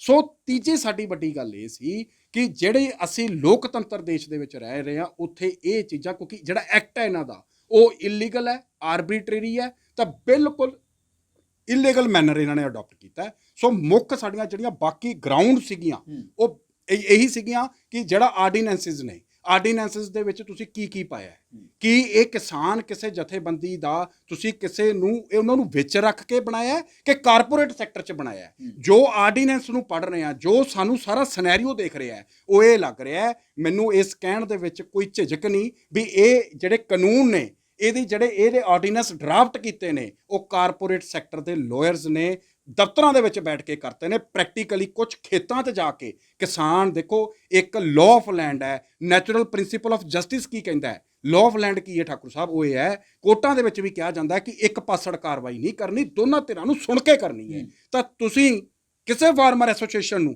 ਕਿਸੇ ਨੂੰ ਸੁਣ ਕੇ ਤੁਸੀਂ ਕੋਈ ਕਾਨੂੰਨ ਨਹੀਂ ਬਣਾਇਆ। ਸੋ ਕਲੀਅਰ ਕੱਟ ਤੁਸੀਂ ਇਹ ਕਹਿ ਲਓ ਕਿ ਬਿਲਕੁਲ ਇੱਕ ਪਾਸੜ ਕਾਰਵਾਈ ਕਰਕੇ ਥੋਪ ਦਿੱਤੇ ਗਏ ਨੇ ਸਾਰੇ ਜਿਹੜੇ। ਬਿਲਕੁਲ, ਇਸ ਕਰਕੇ ਹੀ ਮੇਰੇ ਖਿਆਲ ਦੇ ਵਿੱਚ ਸਾਰੇ ਕਿਸਾਨ ਅੱਜ ਧਰਨੇ ਤੇ ਬੈਠੇ ਨੇ, ਮਜਬੂਰਨ ਟ੍ਰੇਨਾਂ ਦੇ ਜੋ ਟਰੈਕ ਨੇ ਉਹ ਰੋਕੇ ਜਾ ਰਹੇ ਨੇ। ਭਾਜੀ ਇੱਕ ਮੈਂ ਸੌਖਾ ਜਿਹਾ ਸਵਾਲ ਪੁੱਛਾਂਗਾ, ਚਾਹੇ ਉਹ ਡਿਸਟ੍ਰਿਕਟ ਕੋਰਟ ਹੋਵੇ, ਚਾਹੇ ਉਹ ਹਾਈ ਕੋਰਟ ਹੋਵੇ, ਚਾਹੇ ਉਹ ਮਾਣਯੋਗ ਸੁਪਰੀਮ ਕੋਰਟ ਹੋਵੇ, ਮੇਰਾ ਸੌਖਾ ਸਵਾਲ, ਉਹਨਾਂ ਦੇ ਵਿੱਚ ਦਲੀਲਾਂ ਜੋ ਨੇ ਉਹ ਕਾਨੂੰਨ ਦੀ ਕਿਤਾਬ ਦੇ ਮੁਤਾਬਕ ਹੁੰਦੀਆਂ ਨੇ ਜਾਂ ਉੱਥੇ ਕੁਝ ਹੋਰ ਗੱਲਾਂ ਵੀ ਚੱਲਦੀਆਂ ਨੇ? ਮੇਰਾ ਸੌਖਾ ਜਿਹਾ ਸਵਾਲ ਹੈ, ਦਲੀਲਾਂ ਚੱਲਦੀਆਂ ਨੇ ਕਾਨੂੰਨੀ ਤੌਰ ਤੇ, ਦਲੀਲਾਂ ਸੈਕਸ਼ਨਸ ਜੋ ਨੇ ਤੁਹਾਡੇ ਲਾਅ ਦੇ ਹਿਸਾਬ ਨਾਲ ਉਹ ਚੱਲਦੇ ਨੇ, ਜਾਂ ਉੱਥੇ ਕੁਝ ਹੋਰ ਵੀ ਚੱਲਦਾ ਹੈ? ਦੇਖੋ ਮੈਂ ਇੱਥੇ ਠਾਕੁਰ ਸਾਹਿਬ ਤੁਹਾਨੂੰ ਇਹ ਕਹਿਣਾ ਚਾਹੁੰਦਾ ਕਿ ਕੋਰਟਾਂ ਦੇ ਵਿੱਚ ਹਮੇਸ਼ਾ ਕਿਹੜੀ ਬੇਸ ਦੇ ਉੱਪਰ ਫੈਸਲੇ ਦਿੱਤੇ ਜਾਂਦੇ ਨੇ? ਕੋਰਟਾਂ 'ਚ ਫੈਸਲੇ ਦਿੱਤੇ ਜਾਂਦੇ ਨੇ ਐਵੀਡੈਂਸ ਡਾਕੂਮੈਂਟਸ ਦੇ ਬੇਸ ਦੇ ਉੱਪਰ, ਜਾਂ ਜਿਹੜਾ ਸੈਕੰਡ ਚੀਜ਼ ਉੱਥੇ ਕੀ ਕੰਸੀਡਰ ਕੀਤੀ ਜਾਂਦੀ ਹੈ, ਸੈਕੰਡ ਚੀਜ਼ ਕੰਸੀਡਰ ਕੀਤੀ ਜਾਂਦੀ ਹੈ ਕਿ ਕਾਨੂੰਨ ਦੇ ਮੁਤਾਬਕ ਐਜ਼ ਪਰ ਦੀ ਪ੍ਰੋਵੀਜ਼ਨ ਕੀ ਇਹ ਕਾਨੂੰਨ ਦੇ ਮੁਤਾਬਕ ਇਹ ਜਿਹੜਾ ਇਹ ਰਿਲੀਫ ਬਣਦਾ ਹੈ ਜਾਂ ਨਹੀਂ ਬਣਦਾ। ਸੋ ਅਸੀਂ ਇਸ ਕੇਸ ਦੇ ਵਿੱਚ ਮੈਂ ਇਹ ਗੱਲ ਕਹਿਣੀ ਚਾਹੁੰਦਾ, ਇੱਕ ਤੇ ਨਹੀਂ ਮਤਲਬ ਕਾਨੂੰਨ ਦੇ ਮੁਤਾਬਕ ਹੀ, ਜਿਵੇਂ ਜੋ ਕਾਨੂੰਨ ਦੀ ਕਿਤਾਬ ਦੇ ਵਿੱਚ ਲਿਖਿਆ ਹੈ ਉਹੀ ਤੁਸੀਂ ਦਲੀਲਾਂ ਉਹਨਾਂ ਦੇ ਹਿਸਾਬ ਨਾਲ ਹੀ ਤੁਸੀਂ ਉੱਥੇ ਦਲੀਲ ਪੇਸ਼ ਕਰਨੀ ਹੁੰਦੀ ਹੈ ਜੀ। ਅਸੀਂ ਇਸ ਤਰ੍ਹਾਂ ਹੈਗਾ ਜੀ, ਅਸੀਂ ਜਦੋਂ ਸਾਰੀ ਚੀਜ਼ ਅਸੀਂ ਪੁੱਟ ਅਪ ਕਰਦੇ ਹਾਂ ਤਾਂ ਅਸੀਂ as per the provision of the law, ਕਾਨੂੰਨ ਦੇ ਮੁਤਾਬਕ ਅਸੀਂ ਜਿਹੜਾ ਅਸੀਂ ਪ੍ਰੋਵੀਜ਼ਨ ਅਸੀਂ ਸਾਰਾ ਕੋਰਟ ਦੇ ਵਿੱਚ ਪੁੱਟ ਅਪ ਕਰਦੇ ਹਾਂ। ਸਾਡਾ ਜਿਹੜਾ ਪ੍ਰੋਵੀਜ਼ਨ ਆਫ ਲਾਅ ਹੈ ਉਹਦੇ ਮੁਤਾਬਕ ਅਸੀਂ ਜਿਹੜੀਆਂ ਆਪਣੀਆਂ ਦਲੀਲਾਂ ਨੇ ਉਹ ਅਸੀਂ ਤਿਆਰ ਕਰਦੇ ਹਾਂ। ਇਹਦੇ ਤੋਂ ਇਲਾਵਾ ਅਸੀਂ ਉਹਦੇ 'ਚ ਫਿਰ ਸਪਲੀਮੈਂਟਰੀ ਅਸੀਂ ਕਹਿ ਲਓ ਵੀ ਵਿੱਚ ਜਿਹੜੇ ਸਾਡੇ ਐਵੀਡੈਂਸ ਅਸੀਂ ਵਿੱਚ ਅਨੈਕਸਰਸ ਲਾਉਂਦੇ ਹਾਂ ਵੀ ਇਹਦੇ 'ਚ ਆਹ ਚੀਜ਼ਾਂ ਨੇ ਜੀ, ਇਹਦੇ 'ਚ ਇਹ ਚੀਜ਼ਾਂ ਨੇ। ਸੋ ਇਹਦੇ 'ਚ ਜਿਹੜੀ ਜੋ ਚੀਜ਼ ਮੈਂ ਇੱਥੇ ਟੋਕਾਂਗਾ ਤੁਹਾਨੂੰ, ਮੈਂ ਇਹੀ ਗੱਲ ਸੁਣਨੀ ਸੀ ਵੀ ਬੇਸਿਕਲੀ ਕਾਨੂੰਨ ਦੀ ਕਿਤਾਬ ਤੋਂ ਬਾਹਰ ਦੀ ਗੱਲ ਤਾਂ ਨਹੀਂ ਹੁੰਦੀ, ਕਿਉਂਕਿ ਮੇਰੇ ਸੁਣਨ 'ਚ ਇਹ ਵੀ ਆਇਆ ਵੀ ਕਾਨੂੰਨ ਲੀਗਲ ਲੈਂਗੁਏਜ ਵਿੱਚ ਇੱਕ ਕਹਾਵਤ ਵੀ ਹੈ ਬਈ it is not the cases but the faces which makes the difference in the court। ਇਹਦੇ 'ਚ ਕਿੰਨੀ ਸੱਚਾਈ ਹੈ? ਮੈਂ ਇੱਥੇ ਇਹ ਗੱਲ ਕਹਿਣੀ ਚਾਹੁੰਦਾ ਕਿ ਦੇਖੋ, ਬੀਇੰਗ ਏ ਲਾਇਰ, ਜਿਹੜਾ ਤਾਂ ਅਸੀਂ ਲਾਇਰਸ ਅਸੀਂ ਕੋਰਟਾਂ ਦੇ ਵਿੱਚ ਅਪੀਅਰ ਹੁੰਦੇ ਆ ਜਾਂ ਅਸੀਂ ਵਕਾਲਤ ਕਰਦੇ ਆ, ਮੈਨੂੰ ਇਹ ਚੀਜ਼ ਲੱਗਦੀ ਹੈ ਵੀ ਜੇਕਰ ਸਾਡੇ ਮਨ ਦੇ ਵਿੱਚ ਦਿਮਾਗ ਦੇ ਵਿੱਚ ਕਿਤੇ ਡਾਊਟ ਆ ਜਾਵੇ ਜੱਜ ਦੇ ਪ੍ਰਤੀ ਵੀ ਉਹ ਮੈਨੂੰ ਫੈਸਲਾ ਪਤਾ ਨਹੀਂ ਮੇਰੀ ਹੱਕ 'ਚ ਕਰੇਗਾ ਕਿ ਨਹੀਂ ਕਰੇਗਾ, ਤਾਂ ਫਿਰ ਤਾਂ ਮੈਂ ਕਿਸੇ ਬੰਦੇ ਦਾ ਵੀ ਮੈਂ ਕੇਸ ਆਪਣੀ ਕੋਰਟ ਦੇ ਵਿੱਚ ਪੁੱਟ ਅਪ ਕਰ ਹੀ ਨਹੀਂ ਸਕਦਾ। ਸੋ ਮੈਨੂੰ ਇਹ ਲੱਗਦਾ ਵੀ ਪਹਿਲਾਂ 100% ਇਹ ਕਿਸੇ ਕਿਤਾਬ ਦੇ ਵਿੱਚ ਨਹੀਂ ਲਿਖਿਆ ਵੀ ਕੋਈ ਵੀ ਜੱਜ ਜਿਹੜਾ ਹੈ ਉਹ ਫੇਸਿਸ ਦੇ ਉੱਪਰ ਜਾਵੇ, ਜਿਹੜਾ ਤੁਹਾਡਾ ਸਵਾਲ ਹੈ। ਫਿਰ ਇਹ ਗੱਲਾਂ ਕਿਉਂ ਉੱਠ ਰਹੀਆਂ? ਇਹ ਜਿਹੜੀਆਂ ਗੱਲਾਂ ਨੇ, ਦੇਖੋ ਮੈਂ ਤਾਂ ਇਹਦੇ ਵਿੱਚ ਬੜਾ ਗੱਲ ਅਸੀਂ ਕਲੀਅਰ ਅਸੀਂ ਕਹਿਣੀ ਚਾਹੁੰਦੇ ਹਾਂ ਠਾਕੁਰ ਸਾਹਿਬ, ਵੀ ਸਾਡੇ ਮੁਤਾਬਕ ਤਾਂ ਇਹ ਹੈਗਾ ਕਿ ਜੋ ਦੇਖੋ ਇਹਦੇ 'ਚ ਕੋਈ ਦੋ ਰਾਏ ਨਹੀਂ ਕਿ ਐਜੀਟੇਸ਼ਨਸ ਜਿਹੜੇ ਚੱਲ ਰਹੇ ਨੇ, ਪ੍ਰੋਟੈਸਟ ਚੱਲ ਰਹੇ ਨੇ, ਉਹ ਇੱਕ ਚੱਲਦੇ ਰਹਿਣ। ਸਾਡਾ ਇੱਥੋਂ ਕਹਿਣ ਤੋਂ ਭਾਵੇਂ ਵੀ ਜੋ ਦੇਖੋ ਇਹਦੇ 'ਚ ਸੈਕੰਡ ਪ੍ਰੋਵੀਜ਼ਨ ਕੀ ਹੈ, ਸੈਕੰਡ ਪ੍ਰੋਵੀਜ਼ਨ ਠਾਕੁਰ ਸਾਹਿਬ ਇਹਦੇ 'ਚ ਇਹ ਕਹਿੰਦਾ ਹੈ ਕਿ ਕਾਨੂੰਨ ਦੇ ਮੁਤਾਬਕ, ਜਿਵੇਂ ਪਹਿਲਾਂ ਵਕੀਲ ਸਾਹਿਬ ਕਹਿ ਕੇ ਬੈਠੇ ਨੇ ਕਿ ਆਰਟੀਕਲ 32 ਦੇ ਮੁਤਾਬਕ ਸਾਨੂੰ ਮਾਣਯੋਗ ਸੁਪਰੀਮ ਕੋਰਟ ਆਫ ਇੰਡੀਆ ਦੇ ਵਿੱਚ ਸਾਨੂੰ ਜਾਣਾ ਚਾਹੀਦਾ ਹੈ। ਇੱਕ ਚੀਜ਼ ਮੈਂ ਠਾਕੁਰ ਸਾਹਿਬ ਇੱਥੇ ਹੋਰ ਵੀ ਮੈਂ ਤੁਹਾਨੂੰ ਕਹਿਣੀ ਚਾਹੁੰਦਾ, ਜਿਹੜਾ ਸਾਡੇ ਲਈ ਜਿਹੜਾ ਇੱਕ ਬੜਾ ਚਿੰਤਾ ਦਾ ਵਿਸ਼ਾ ਹੈ, ਉਹ ਇਹ ਹੈ ਕਿ ਜਿਹੜਾ ਸਾਡਾ ਪੰਜਾਬ ਸਟੇਟ ਹੈ, ਇਹ ਇੱਕ ਤੁਸੀਂ ਕਹ ਲਓ ਵੀ ਇੱਕ ਐਗਰੀਕਲਚਰ ਬੇਸਡ ਸਟੇਟ ਹੈ। ਤੁਸੀਂ ਕਹ ਲਓ ਵੀ ਸਾਡੀ ਜਿਹੜੀ ਹੋਲ ਜਿਹੜੀ ਸਟੇਟ ਹੈ ਉਹ ਡਿਪੈਂਡ ਕਰਦੀ ਹੈ ਐਗਰੀਕਲਚਰ 'ਤੇ। ਇਹ ਕੋਈ ਟੂਰਿਜ਼ਮ ਦੀ ਜਾਂ ਕੋਈ ਇੰਡਸਟਰੀ ਬੇਸਡ ਸਾਡੀ ਸਟੇਟ ਨਹੀਂ ਹੈਗੀ। ਇੱਥੇ ਮੈਂ ਇਹ ਗੱਲ ਕਹਿਣੀ ਚਾਹੁੰਦਾ ਵੀ ਇੱਕ ਜਿਹੜੇ ਸਾਡੀ ਸਟੇਟ ਆਫ ਪੰਜਾਬ ਦਾ ਜਿਹੜਾ ਹੈੱਡ ਕਰ ਰਹੇ ਨੇ ਉਹ ਮਾਣਯੋਗ ਸੀਐਮ ਸਾਹਿਬ ਕਰ ਰਹੇ ਨੇ, ਕਿ ਇੱਕ ਜਿਹੜਾ ਸੀਐਮ ਸਟੇਟ ਦੇ ਨੇ, ਮੁੱਖ ਮੰਤਰੀ ਨੇ, ਉਹਨਾਂ ਦੀ ਇੱਕ ਨੈਤਿਕ ਇੱਕ ਜ਼ਿੰਮੇਵਾਰੀ ਹੋਣੀ ਚਾਹੀਦੀ ਸੀ ਕਿ ਜੇਕਰ ਦੇਖੋ ਇੱਕ ਕਲੀਅਰ ਕੱਟ ਹੁੰਦਾ ਹੈ, ਕਨਸਟੀਟਿਊਸ਼ਨ ਆਫ ਇੰਡੀਆ ਦੇ ਵਿੱਚ ਪੜ੍ਹਾਇਆ ਜਾਂਦਾ ਹੈ ਕਿ ਜੇਕਰ centre government, union of India, state ਜਿਹੜੇ ਇਸ਼ੂਜ਼ ਨੇ ਜਾਂ ਸਟੇਟ ਸਬਜੈਕਟਸ ਨੇ, ਜੇਕਰ ਉਹਨਾਂ 'ਚੋਂ ਡਾਇਰੈਕਟਲੀ ਇੰਟਰਫੇਰੈਂਸ ਕਰਦੀ ਹੈ ਤਾਂ ਇਹ 7ਵਾਂ ਸ਼ਡਿਊਲ ਹੈ ਜਿਹੜਾ ਕਨਸਟੀਟਿਊਸ਼ਨ ਆਫ ਇੰਡੀਆ ਦਾ, ਉਹਦੀ ਡਾਇਰੈਕਟਲੀ ਉਲੰਘਣ ਹੈ। ਸੋ ਮੈਂ ਠਾਕੁਰ ਸਾਹਿਬ ਇੱਥੇ ਇਹ ਗੱਲ ਕਹਿਣੀ ਚਾਹੁੰਦਾ ਕਿ ਜਿਵੇਂ ਅਸੀਂ ਇਹ ਸਾਰੀਆਂ ਚੀਜ਼ਾਂ ਅਸੀਂ ਪੁੱਟ ਅਪ ਕੀਤੀਆਂ ਨੇ ਇੱਕ ਐਸੋਸੀਏਸ਼ਨ ਵੱਲੋਂ, ਕਿਸੇ ਇੰਡੀਵਿਜੂਅਲ ਵੱਲੋਂ ਵੀ ਆਰਟੀਕਲ 32 'ਚ ਕਰ ਸਕਦੇ ਹਾਂ। ਸਟੇਟ ਦੇ ਕੋਲ ਆਰਟੀਕਲ 131 ਉਹਦੇ 'ਚ ਪ੍ਰੋਵੀਜ਼ਨ ਹੈ, ਕਿਉਂਕਿ ਇੰਟਰਫੇਰੈਂਸ ਡਾਇਰੈਕਟਲੀ ਇਨਡਾਇਰੈਕਟਲੀ ਸਿੱਧੀ ਉਹਦੇ ਸਟੇਟ ਸਬਜੈਕਟ ਦੇ ਵਿੱਚ ਹੋਈ ਸੀ ਔਰ ਉਹਦੀ ਤੁਸੀਂ ਕਹ ਲਓ ਇੱਕ ਤਰੀਕੇ ਨਾਲ ਉਲੰਘਣਾ ਸੀ। ਸੋ ਉਹਨਾਂ ਨੂੰ ਇੱਕ ਇਹ ਚੰਗੀ ਗੱਲ ਹੁੰਦੀ, ਅਸੀਂ ਸੁਪਰੀਮ ਕੋਰਟ ਦੇ ਵਿੱਚ ਮਾਣਯੋਗ ਉਦੋਂ ਅਸੀਂ ਖੜਿਆ ਵੀ ਅਸੀਂ ਇਹ ਗੱਲ ਕੀਤੀ ਹੈ ਕਿ ਅਸੀਂ ਰਿਟ ਪਟੀਸ਼ਨ ਜਿਹੜੀ ਕੀਤੀ ਹੈ ਸਾਡੇ ਪੈਰਲਲ ਲਿਆ ਕੇ, ਜੇਕਰ ਇੱਕ ਸਟੇਟ ਵੱਲੋਂ ਵੀ ਮਤਲਬ ਇੱਥੇ ਤੁਸੀਂ ਕਹ ਲਓ ਰਿਟ ਪਟੀਸ਼ਨ ਆਰਟੀਕਲ 31 ਦੇ ਵਿੱਚ 131 ਦੇ ਵਿੱਚ ਪਾਈ ਜਾਂਦੀ, ਤਾਂ ਉਹਦੇ ਨਾਲ ਕੀ ਘੱਟੋ ਘੱਟ ਜਿਹੜੇ ਸਾਡੇ ਮਾਣਯੋਗ ਸੁਪਰੀਮ ਕੋਰਟ ਦੇ ਜੱਜ ਸਾਹਿਬ ਨੇ ਸੁਣਨਾ ਉਹਨਾਂ ਦੇ ਉੱਪਰ ਇੱਕ ਚੰਗਾ ਇੱਕ ਪ੍ਰਭਾਵ ਜਾਣਾ ਸੀ ਵੀ ਹਾਂ, ਕਿਉਂਕਿ ਇਹ ਸਟੇਟ ਦੇ ਵਿੱਚ ਕਿਹਦੇ ਵੱਲੋਂ ਫਾਈਲ ਹੋਣੀ ਸੀ, ਉਹ ਸਟੇਟ ਵੱਲੋਂ ਚੀਫ ਸੈਕਟਰੀ ਵੱਲੋਂ। ਨਹੀਂ, ਚੱਕਰ ਕੀ ਹੈ ਵੀ ਤੁਹਾਨੂੰ ਗੱਲ ਸਮਝ ਆ ਗਈ, ਤੁਸੀਂ ਯੂਨੀਅਨ ਦੀ ਗੱਲ ਮੰਨੀ, ਤੁਸੀਂ 5 ਦਿਨ ਲਾਏ, 500 ਪੇਜਾਂ ਦੀ ਤੁਸੀਂ ਪਟੀਸ਼ਨ ਤਿਆਰ ਕੀਤੀ, ਸੂਬਾ ਸਰਕਾਰ ਕੋਲ ਵਕੀਲਾਂ ਦਾ ਘਾਟਾ ਹੈ ਕੋਈ? ਉਹ ਇਹਨਾਂ ਬਾਰੇ ਵਿਚਾਰ ਨਹੀਂ ਕਰ ਸਕਦੀ? ਮੈਂ ਠਾਕੁਰ ਸਾਹਿਬ ਮੈਂ ਇਹੀ ਗੱਲ ਕਹਿਣੀ ਚਾਹੁੰਦਾ ਕਿ ਸੂਬਾ ਸਰਕਾਰ ਦੇ ਕੋਲ ਇੱਕ ਬਹੁਤ ਵੱਡਾ ਇਨਫਰਾਸਟ੍ਰਕਚਰ ਹੁੰਦਾ ਹੈ। ਉਹਨਾਂ ਦੇ ਕੋਲ ਇੱਕ ਬਕਾਇਦਾ ਤੁਸੀਂ ਕਹ ਲਓ ਜਿਹੜੇ ਐਡਵੋਕੇਟ ਜਨਰਲ ਪੰਜਾਬ ਦੇ ਨੇ ਉਹ ਖੁਦ ਨੇ, ਉਹਨਾਂ ਤੋਂ ਇਲਾਵਾ ਇੱਕ ਸਰਕਾਰੀ ਵਕੀਲਾਂ ਦੀ ਇੱਕ ਬਹੁਤ ਵੱਡੀ ਟੀਮ ਹੈ। ਇਹਦੇ ਤੋਂ ਇਲਾਵਾ ਮਾਣਯੋਗ ਸੁਪਰੀਮ ਕੋਰਟ ਆਫ ਇੰਡੀਆ ਦੇ ਵੀ ਜਿਹੜੇ ਲਾਇਰਸ ਨੇ, ਵੱਡੇ ਲਾਇਰਸ ਜਿਨ੍ਹਾਂ ਦੇ ਬਹੁਤ ਵੱਡੇ ਨਾਮ ਨੇ, ਉਹ ਵੀ ਉਹਨਾਂ ਦੇ ਪੈਨਲਿਸਟ ਲਾਇਰਸ ਹੁੰਦੇ ਨੇ। ਸੋ ਇਹ ਚੀਜ਼ ਮੈਂ ਕਹਿਣੀ ਚਾਹੁੰਦਾ ਕਿ ਜਦੋਂ 15-20 ਦਿਨਾਂ ਤੋਂ ਐਜੀਟੇਸ਼ਨਸ ਚੱਲ ਰਹੇ ਨੇ, ਇੱਕ ਤੁਸੀਂ ਕਹ ਲਓ ਇੱਕ ਨੈਸ਼ਨਲ ਮੈਡੀਕਲ ਐਮਰਜੈਂਸੀ ਡਿਕਲੇਅਰ ਕੀਤੀ ਪਈ ਹੈ, ਇਹਨਾਂ ਦਿਨਾਂ ਦੇ ਦੌਰਾਨ ਇੱਕ ਮਾਣਯੋਗ ਸੀਐਮ ਸਾਹਿਬ ਜਿਹੜੇ ਨੇ ਸਟੇਟ ਦੇ ਮੁੱਖ ਮੰਤਰੀ, ਉਹਦਾ ਇੱਕ ਫਰਜ਼ ਬਣਦਾ ਸੀ। ਈਵਨ ਮੈਂ ਉਹਨਾਂ ਦੀ ਸਟੇਟਮੈਂਟਸ ਵੀ ਸੁਣੀਆਂ ਨੇ ਵੀ ਅਸੀਂ ਕੋਈ ਦਿੱਲੀ ਤੋਂ ਸਾਡੀ ਟੀਮ ਜਿਹੜੀ ਲਾਇਰਸ ਸੀ ਉਹ ਸਾਡੇ ਕੋਲ ਇੱਥੇ ਪਹੁੰਚੀ ਹੈ। ਸੋ ਮੈਂ ਇਸ ਚੀਜ਼ ਤੋਂ ਬੜਾ ਇੱਕ ਸਰਪ੍ਰਾਈਜ਼ ਤੁਸੀਂ ਕਹ ਲਓ ਵੀ ਕੀ ਜਿਹੜਾ ਇੱਕ ਕਾਨੂੰਨ ਮੈਂ ਤੇ ਬ੍ਰਦਰ ਨੇ ਭਾਵੇਂ ਆਪਣੀ ਇੱਕ ਟੀਮ ਹੈ ਸਾਡੇ ਨਾਲ ਠਾਕੁਰ ਸਾਹਿਬ, ਅਸੀਂ ਉਹਦੇ ਤੇ ਅਸੀਂ 5 ਦਿਨਾਂ ਦੇ ਵਿੱਚ ਅਸੀਂ ਤਿਆਰੀ ਕੀਤੀ, ਅਸੀਂ ਇੱਕ ਕਾਨੂੰਨ ਕੱਢਿਆ ਕਿ ਇਹਨਾਂ ਦੇ ਪਾਰਟ ਤੇ ਮੈਂ ਸ਼ੋਰਟ ਸ਼ਬਦਾਂ ਦੇ ਵਿੱਚ ਕਹਿਣਾ ਚਾਹੁੰਦਾ, it's a big failure on the part of the state of Punjab. ਇੱਕ ਬਹੁਤ ਵੱਡਾ ਫੇਲੀਅਰ ਹੈ। ਜਾਂ ਇਹਦਾ ਇੱਕ ਦੂਜਾ ਕੀ ਹੈ, ਜਿਵੇਂ ਹੁਣ ਮੰਨ ਲਓ ਕੁਛ ਕੁ ਸਾਡੀਆਂ ਜਥੇਬੰਦੀਆਂ ਨੇ, 31 ਜਥੇਬੰਦੀਆਂ ਨੇ, ਉਹ ਚੱਲ ਕੀ ਰਿਹਾ, ਖਿੱਚੋਤਾਣ ਚੱਲ ਰਹੀ ਹੈ ਵੀ ਉਹ ਜਥੇਬੰਦੀ ਉੱਥੇ ਕਿਉਂ ਚਲੇਗੀ। ਦੂਜਿਆਂ ਨੇ ਕਿਹਾ ਜੀ ਉਹਨਾਂ ਨੇ ਸਾਡੀ ਕੰਸੈਂਟ ਨਹੀਂ ਲਈ। ਉਹ ਦੇਖ ਕੀ ਰਹੇ ਨੇ, ਮਾਨਯੋਗ ਸੀਐਮ ਸਾਹਿਬ ਜਿਹੜੇ ਨੇ ਉਹ ਦੇਖ ਕੀ ਰਹੇ ਨੇ, ਉਹ ਸਾਡਾ ਸਾਰੇ ਲੋਕਾਂ ਦਾ ਆਪਸ ਖਿੱਚੋਤਾਣ ਜਿਹੜਾ ਸਿਸਟਮ ਹੈ ਉਹ ਦੇਖ ਰਹੇ ਨੇ। ਸੋ ਮੈਂ ਇੱਥੇ ਠਾਕੁਰ ਸਾਹਿਬ ਮੈਂ ਇੱਕ ਇਹ ਵੀ ਗੱਲ ਕਹਿਣੀ ਚਾਹੁੰਦਾ ਕਿ ਜਿਹੜੇ ਇਹ ਕਾਨੂੰਨ ਪਾਸ ਕੀਤੇ ਗਏ ਨੇ, ਜਿਨ੍ਹਾਂ ਦਾ ਤਿੰਨੇ ਕਾਨੂੰਨਾਂ ਦੀ ਸਟਾਰਟਿੰਗ ਹੋ ਰਹੀ ਹੈ ਦੀ ਫਾਰਮਰਸ ਤੋਂ, farmers empowerment, farmers produce trade and farmers essential commodity. ਕੀ ਤੁਸੀਂ ਜਿਹੜੇ ਫਾਰਮਰਸ ਦੇ ਨਾਮ ਤੋਂ ਸਟਾਰਟ ਕਰ ਰਹੇ ਹੋ ਬਿੱਲਾਂ ਨੂੰ, ਕਿ ਉਹਨਾਂ ਜਿਹੜੇ ਅਲਟੀਮੇਟ ਸਫਰਰ ਕਿੰਨਾ ਨੇ ਹੋਣਾ, ਉਹ ਇਸ ਕੇਸ ਦੇ ਵਿੱਚ ਫਾਰਮਰਸ ਨੇ ਹੋਣਾ। ਕੀ ਉਹਨਾਂ ਦੀ ਕੋਈ ਕਿਸੇ ਨੇ ਕੰਸਲਟ ਕੀਤਾ, ਕਿਸੇ ਐਗਰੀਕਲਚਰ ਐਕਸਪਰਟ ਦੀ ਇਹਨੂੰ ਪਾਸ ਕਰਨ ਤੋਂ ਪਹਿਲਾਂ, ਕਾਨੂੰਨ ਪਾਸ ਕਰਨ ਤੋਂ ਪਹਿਲਾਂ ਕਿਸੇ ਨੂੰ ਕੰਸਲਟ ਕੀਤਾ? ਸੋ ਇਹਦੇ 'ਚ ਇੱਕ ਬੜੀ ਵੱਡਾ ਇੱਕ ਸਵਾਲ ਮੇਰਾ ਸੀ ਉਸ ਦਿਨ ਸੁਪਰੀਮ ਕੋਰਟ ਦੇ ਵਿੱਚ, ਸਾਡਾ ਇੱਕ ਬੜਾ ਵੱਡਾ ਸਵਾਲ ਸੀ, ਪ੍ਰੀਲਿਮਿਨਰੀ ਆਬਜੈਕਸ਼ਨ ਸੀ ਕਿ whether it is justified to draft bill or pass the bill without consulting the ultimate sufferers. So finally ਹੋਣਾ ਕੀ ਹੈ, ਦੇਖੋ ਸਾਡੇ ਪੰਜਾਬ ਦੇ ਵਿੱਚ ਸੂਬੇ 'ਚ ਸਾਡਾ ਇੱਕ ਬੜਾ ਪੁਰਾਣਾ ਸਾਡਾ ਇੱਕ ਮਤਲਬ ਟ੍ਰੈਡੀਸ਼ਨ ਕਹਿ ਲਓ, ਸਾਡਾ ਇੱਕ ਸੀ ਵੀ ਸਾਡੀਆਂ ਮੰਡੀਆਂ ਨੇ ਐਸਟੈਬਲਿਸ਼ ਨੇ, ਉੱਥੇ ਆੜਤੀਏ ਬੈਠੇ ਨੇ, ਅਸੀਂ ਆਪਣੀ ਫਸਲ ਵੇਚਦੇ ਹਾਂ, ਸਾਡੇ ਪੈਸੇ ਸਾਡੇ ਅਕਾਊਂਟਸ 'ਚ ਆਉਂਦੇ ਨੇ। ਈਵਨ ਛੋਟੇ ਮੋਟੇ ਜਿਹੜੀਆਂ ਸਾਡੀਆਂ ਮਤਲਬ ਜ਼ਰੂਰਤਾਂ ਸੀਗੀਆਂ ਉਹ ਵੀ ਸਾਡੇ ਆੜਤੀਏ ਪੂਰੀਆਂ ਕਰਦੇ ਸੀ। ਔਰ ਇਸ ਤੋਂ ਇਲਾਵਾ ਸਾਡੇ ਉੱਥੇ ਪੱਲੇਦਾਰ ਸੀਗੇ, ਬੜਾ ਇੱਕ ਵੱਡਾ ਇੱਕ ਤੁਸੀਂ ਕਹ ਲਓ ਇੱਕ ਲੋਕ ਸੀਗੇ ਜਿਹੜੇ ਇਹਨਾਂ ਮੰਡੀਆਂ ਦੇ ਨਾਲ ਜੁੜੇ ਸੀ। ਹੁਣ ਕੀ ਹੋਇਆ, ਮੰਡੀਆਂ ਜਿਹੜੀਆਂ ਸੀਗੀਆਂ ਉਹ ਟੁੱਟ ਗਈਆਂ, ਸਿੱਧਾ ਜਿਹੜਾ ਕੰਟਰੋਲ ਹੈ ਉਹ ਇੱਕ ਪ੍ਰਾਈਵੇਟ ਜਿਹੜੀਆਂ ਕੰਪਨੀਆਂ, ਬਿਗ ਕੰਪਨੀਜ਼ ਮੈਂ ਕਹਾਂਗਾ ਉਹਨਾਂ ਦੇ ਹੱਥ 'ਚ ਆ ਗਿਆ। ਔਰ ਇੱਕ ਚੀਜ਼ ਇਹਦੇ 'ਚ ਮੈਂ ਹੋਰ ਗੱਲ ਕਹਿਣੀ ਚਾਹੁੰਦਾ ਠਾਕੁਰ ਸਾਹਿਬ, ਕਿ ਜਿਹੜਾ ਇਹ ਕਾਨੂੰਨ ਪਾਸ ਕੀਤਾ ਹੈ ਇਹਦੇ ਜਿਹੜੇ ਕਨਸੀਕੁਐਂਸਿਸ ਨੇ ਉਹ ਹਜੇ ਆਪਾਂ ਨੂੰ over the passage of the time, ਕੁਝ ਟਾਈਮ ਤੱਕ, ਮੈਂ ਦੇਖੋ ਅੱਜ ਆਪਾਂ ਇਹ ਨਹੀਂ, ਕੁਝ ਟਾਈਮ ਤੱਕ ਸਾਡੇ ਸਾਹਮਣੇ ਆਉਣਗੇ। ਪਰ ਜਿਹੜਾ ਇੱਕ ਮੋਸਟ ਆਬਜੈਕਸ਼ਨੇਬਲ ਜਿਹੜਾ ਸਟੈਪ ਸੀ ਸੈਂਟਰ ਗੌਰਮੈਂਟ ਦਾ, ਉਹ ਠਾਕੁਰ ਸਾਹਿਬ ਇਹ ਸੀ ਵੀ ਉਸ ਕਾਨੂੰਨ ਨੂੰ ਜਿਹੜਾ ਸਾਡੇ ਤੇ ਲਾਗੂ ਕੀਤਾ ਇਨ ਏ ਹੋਸ਼-ਪੋਸ਼ manner within the short spam of 7 to 8 days, ਫਟਾਫਟ ਉਹਨੂੰ ਬਣਾ ਕੇ ਜਿਹੜਾ ਇੰਪਲੀਮੈਂਟ ਵੀ ਸਮਝ ਲਓ ਸਾਡੇ ਤੇ, ਕਿਉਂਕਿ ਜਦੋਂ ਗਜਟ 'ਚ ਆ ਗਿਆ ਤਾਂ ਇੰਪਲੀਮੈਂਟ ਵੀ ਹੋ ਗਿਆ। ਮੇਰਾ ਕਹਿਣ ਤੋਂ ਠਾਕੁਰ ਸਾਹਿਬ ਸ਼ੋਰਟ ਸ਼ਬਦਾਂ 'ਚ ਭਾਵੇਂ ਕਿ ਜਿਹੜਾ ਉਹਦਾ ਮੈਨਰ ਹੈ ਉਹ ਟੋਟਲੀ ਇਲੀਗਲ ਤੇ ਅਨਡੈਮੋਕ੍ਰੈਟਿਕ ਹੈ। ਇਹ ਸਾਡਾ ਮਾਣਯੋਗ ਸੁਪਰੀਮ ਕੋਰਟ ਆਫ ਇੰਡੀਆ ਦੇ ਵਿੱਚ ਪ੍ਰੀਲਿਮਿਨਰੀ ਆਬਜੈਕਸ਼ਨ ਸੀ। ਨੰਬਰ 2 ਮੇਰਾ ਸਾਡਾ ਉੱਥੇ ਇਹ ਸੀ ਵੀ ਸਾਡੀ ਜਿਹੜੀ ਪੰਜਾਬ ਸਟੇਟ ਹੈ ਉਹਦੇ 'ਚ ਠਾਕੁਰ ਸਾਹਿਬ ਤੁਸੀਂ ਇਸ ਗੱਲ ਦੇ ਗਵਾਹ ਹੋ, ਸਾਡੇ ਮਾਨਸਾ, ਬਠਿੰਡਾ, ਬਰਨਾਲਾ ਜਿਹੜੀ ਸਾਡੀ ਬੈਲਟ ਪੈਂਦੀ ਹੈ ਸੰਗਰੂਰ ਪਾਸੇ, ਉੱਥੇ ਹਜ਼ਾਰਾਂ ਦੀ ਗਿਣਤੀ ਦੇ ਵਿੱਚ ਸਾਡੇ ਫਾਰਮਰਸ ਜਿਹੜੇ ਨੇ ਉਹ ਸੁਸਾਈਡ ਕਮਿਟ ਕਰ ਰਹੇ ਨੇ। ਔਰ ਅਸੀਂ ਜਿੰਨੀਆਂ ਨਿਊਜ਼ਪੇਪਰ ਕਟਿੰਗਸ ਸੀਗੀਆਂ ਅਸੀਂ ਉਹ ਸਾਰੀਆਂ ਆਪਣੀ ਜਿਹੜੀ ਅਸੀਂ ਰਿਟ ਪਟੀਸ਼ਨ ਸੀ ਅਸੀਂ ਉੱਥੇ ਇਹਨਾਂ ਨੂੰ ਜਾਣੂ ਕਰਵਾਇਆ, ਅਸੀਂ ਉਹ ਸਾਰੇ ਐਜ਼ ਏ ਐਵੀਡੈਂਸ ਅਸੀਂ ਨਾਲ ਅਟੈਚ ਕੀਤੇ।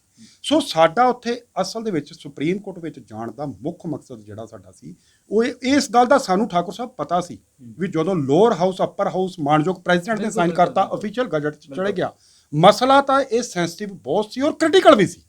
ਪਰ ਸਾਡਾ ਇੱਕ ਫਰਜ਼ ਬਣਦਾ ਹੈ ਕਿ ਲੀਗਲ ਰੈਮਡੀਜ਼ ਦੇ ਮੁਤਾਬਕ, ਜਿਵੇਂ ਤੁਸੀਂ ਪਹਿਲਾਂ ਸਵਾਲ ਪੁੱਛਿਆ ਸੀ ਵੀ ਉਹਦੇ ਮੁਤਾਬਕ ਜੋ ਰੈਮਡੀ ਬਣਦੀ ਹੈ ਅਸੀਂ ਉਹ ਜਾ ਕੇ ਸੁਪਰੀਮ ਕੋਰਟ ਨੂੰ ਜਿਹੜੀ ਅਸਲ ਪਿਕਚਰ ਹੈ ਉਹਦੇ ਤੋਂ ਅਸੀਂ ਉਹਨਾਂ ਨੂੰ ਚਾਹੁੰਦੇ ਸੀ ਵੀ ਅਸੀਂ ਜਾਣੂ ਕਰਵਾਈਏ ਜਾ ਕੇ। ਤਾਂ ਇਹਦੇ 'ਚ ਇੱਕ ਚੀਜ਼ ਮੈਂ ਕਹਿਣੀ ਚਾਹੁੰਦਾ ਕਿ ਜਿਹੜਾ ਇਹਨਾਂ ਨੇ ਸਾਡੇ ਪੰਜਾਬ ਦੇ ਵਿੱਚ ਫਾਰਮਰਸ ਐਸੋਸੀਏਸ਼ਨਸ ਕਿੰਨੀਆਂ ਨੇ, ਸਾਡੇ ਕਿੰਨੇ ਲੱਖਾਂ ਦੀ ਤਾਦਾਦ 'ਚ ਅਸੀਂ ਫਾਰਮਰਸ ਹਾਂ। ਕੀ ਮੇਰਾ ਇੱਕ ਸਵਾਲ ਸੀ ਉਹਦੇ ਵਿੱਚ, ਅਸੀਂ ਉਹਦੇ 'ਚ ਇੱਕ ਸਵਾਲ ਪੁੱਛਿਆ ਸੀ ਵੀ ਕੀ ਕਿਸੇ ਜਥੇਬੰਦੀ ਨੇ, ਕਿਸੇ ਫਾਰਮਰਸ ਐਸੋਸੀਏਸ਼ਨਸ ਨੇ, ਕਿਸੇ ਆੜਤੀ ਐਸੋਸੀਏਸ਼ਨਸ ਨੇ ਇਹ ਰਿਪਰੈਜ਼ੈਂਟੇਸ਼ਨ ਕਿਸੇ ਨੂੰ, ਵੱਡੇ ਪ੍ਰਾਈਮ ਮਿਨਿਸਟਰ ਨੂੰ ਜਾਂ ਤੁਸੀਂ ਉੱਥੋਂ ਦੇ ਕਿਸੇ ਸੈਕਟਰੀ ਐਗਰੀਕਲਚਰ ਨੂੰ ਇਸ਼ੂ ਕੀਤੀ ਸੀ ਵੀ ਇਹ ਜਿਹੜਾ ਮੰਡੀ ਸਿਸਟਮ ਜਿਹਦੇ 'ਚ ਅਸੀਂ ਲੋਕ ਸੈੱਟ ਹਾਂ, ਸਾਨੂੰ ਕਿਸੇ ਬੰਦੇ ਨੂੰ ਆਬਜੈਕਸ਼ਨ ਨਹੀਂ, ਨੋਟ ਏ ਸਿੰਗਲ ਬੰਦੇ ਨੂੰ ਆਬਜੈਕਸ਼ਨ ਨਹੀਂ ਵੀ ਇਹਨੂੰ ਤੋੜਿਆ ਜਾਵੇ ਤੇ ਇਹਨੂੰ ਤੋੜ ਕੇ ਤੁਸੀਂ ਇਹਨੂੰ ਪ੍ਰਾਈਵੇਟਾਈਜ਼ ਕੀਤਾ ਜਾਵੇ। ਲੇਕਿਨ ਵੱਡਾ ਸਵਾਲ ਇਹ ਵੀ ਹੈ ਕਿ ਸੂਬਾ ਸਰਕਾਰ ਦੀ ਨੀਅਤ ਤੇ ਸਵਾਲ ਉਦੋਂ ਵੀ ਖੜੇ ਹੁੰਦੇ ਨੇ ਜਦੋਂ ਇੱਕ ਵਕੀਲਾਂ ਦੀ ਵੱਡੀ ਟੀਮ ਸੂਬਾ ਸਰਕਾਰ ਦੇ ਕੋਲ ਹੋਵੇ।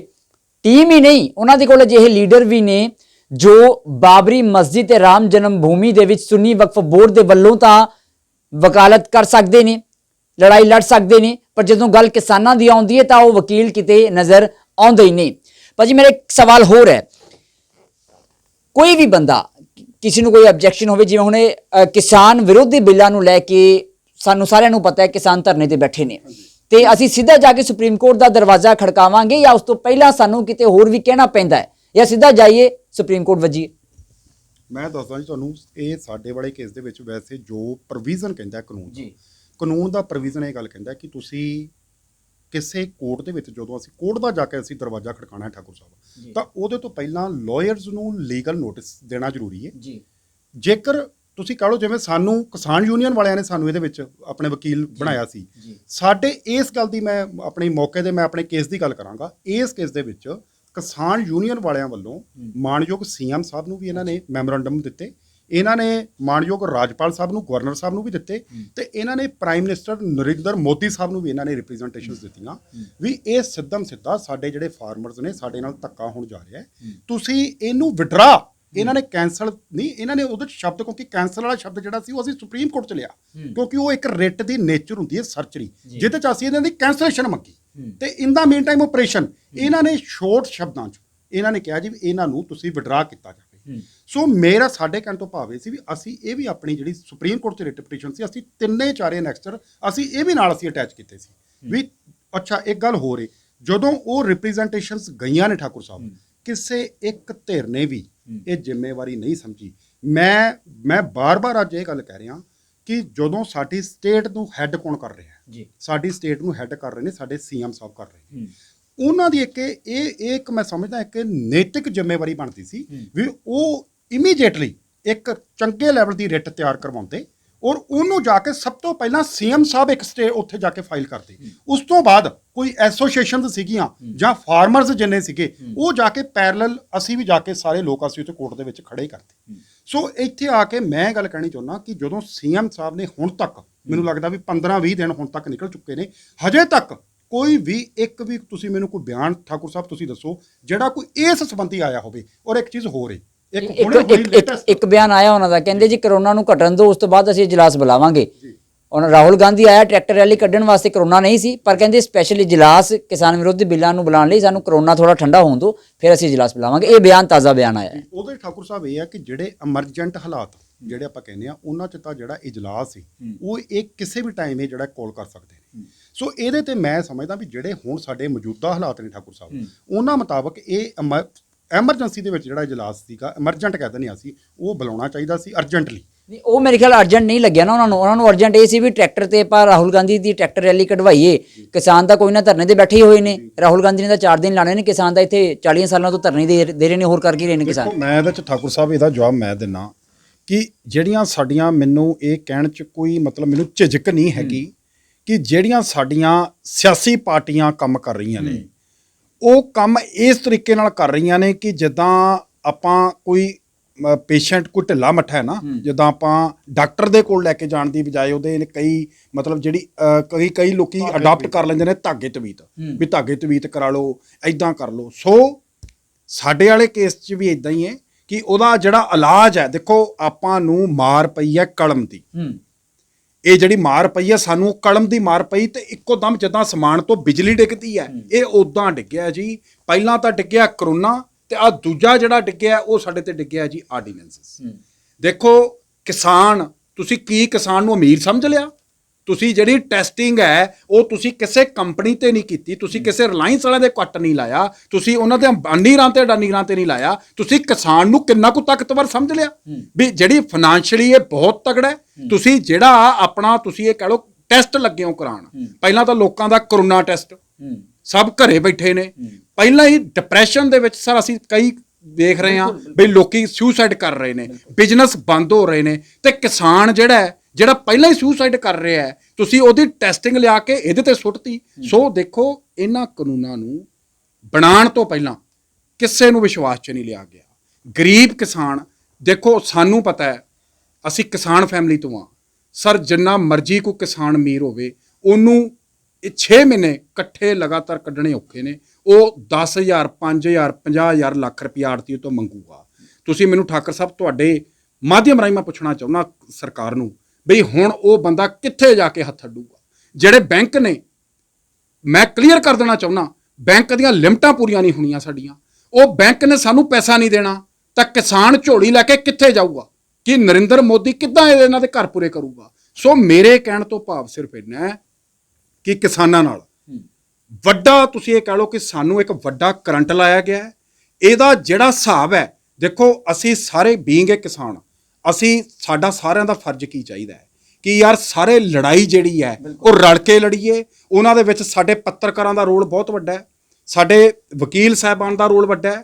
ਹਰ ਇੱਕ ਕਮਿਊਨਿਟੀ ਤੋਂ ਸਾਨੂੰ ਇਹ ਨਹੀਂ, ਸਾਨੂੰ ਸਿੰਗਰ ਸਾਡਾ ਚੰਗਾ ਕੰਮ ਕਰ ਰਹੇ ਨੇ, ਸੈਲੀਬ੍ਰਿਟੀ ਕਰ ਰਹੇ ਨੇ, ਕਿਸਾਨ ਜਥੇਬੰਦੀਆਂ ਦਾ ਤਾਂ ਮੁੱਲ ਹੀ ਕੋਈ ਨਹੀਂ। ਮੈਂ ਇਹ ਕਹਿਣਾ ਤੁਹਾਡੇ ਚੈਨਲ ਰਾਹੀਂ ਕਿ ਜਿੱਦਾਂ 30-31 ਯੂਨੀਅਨਸ ਇਕੱਠੀਆਂ ਨੇ ਜੀ, 30-31 ਯੂਨੀਅਨਸ ਡਟ ਕੇ ਕੰਮ ਕਰਨ। ਅਸੀਂ ਪ੍ਰੋਟੈਸਟ ਵੀ ਕਰਾਂਗੇ, ਐਜੀਟੇਸ਼ਨ ਵੀ ਕਰਾਂਗੇ, ਜੋ ਲੀਗਲ ਬਣਦਾ ਹੈ। ਜੇ ਸਰਕਾਰ ਨੂੰ ਸਾਡੇ ਤੱਕ ਹੈਲਪ ਦੀ ਲੋੜ ਹੈ, ਸਾਨੂੰ ਕੈਪਟਨ ਸਾਹਿਬ ਨੂੰ ਲੱਗਦਾ ਹੈ ਵੀ ਯਾਰ ਕਿਸਾਨ ਜਥੇਬੰਦੀਆਂ ਵੀ ਨਾਲ ਚੱਲਣ, ਤਾਂ ਅਸੀਂ ਸਾਰਿਆਂ ਨੂੰ ਹੱਥ ਬੰਨ੍ਹ ਕੇ ਬੇਨਤੀ ਕਰਦੇ ਹਾਂ। ਬੀਇੰਗ ਐਡਵੋਕੇਟ ਅਸੀਂ ਇੱਕ ਵੱਡੀ ਟੀਮ ਤਿਆਰ ਕਰਦੇ ਹਾਂ।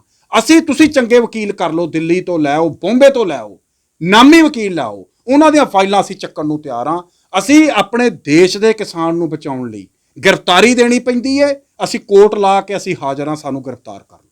ਪਰ ਹੱਥ ਜੋੜ ਕੇ ਬੇਨਤੀ ਹੈ, ਇਸ ਦੇਸ਼ ਦੇ ਕਿਸਾਨ ਨੂੰ ਤੁਸੀਂ ਬਚਾ ਲਓ। ਜੇ ਇੱਥੇ ਆ ਕੇ ਕੁਝ ਹੋ ਗਿਆ ਤਾਂ ਤੁਸੀਂ ਇਹ ਕਹਿ ਲਓ ਕਿ ਤਹਿਸ ਨਹਿਸ ਹੋ ਜੂਗੀ, ਬਿਲਕੁਲ ਖਤਮ ਹੋ ਜੂਗਾ। ਸੋ ਇਨਸਟੈਡ ਆਫ ਵੀ ਆਪਾਂ ਕਹੀਏ ਜੀ ਇਹ ਮਾੜੀ ਪਟੀਸ਼ਨ ਤਿਆਰ ਕਰਕੇ ਚੱਲੇ ਸੀ, ਸਾਰਿਆਂ ਦਾ ਟੀਚਾ ਕੀ ਹੈ?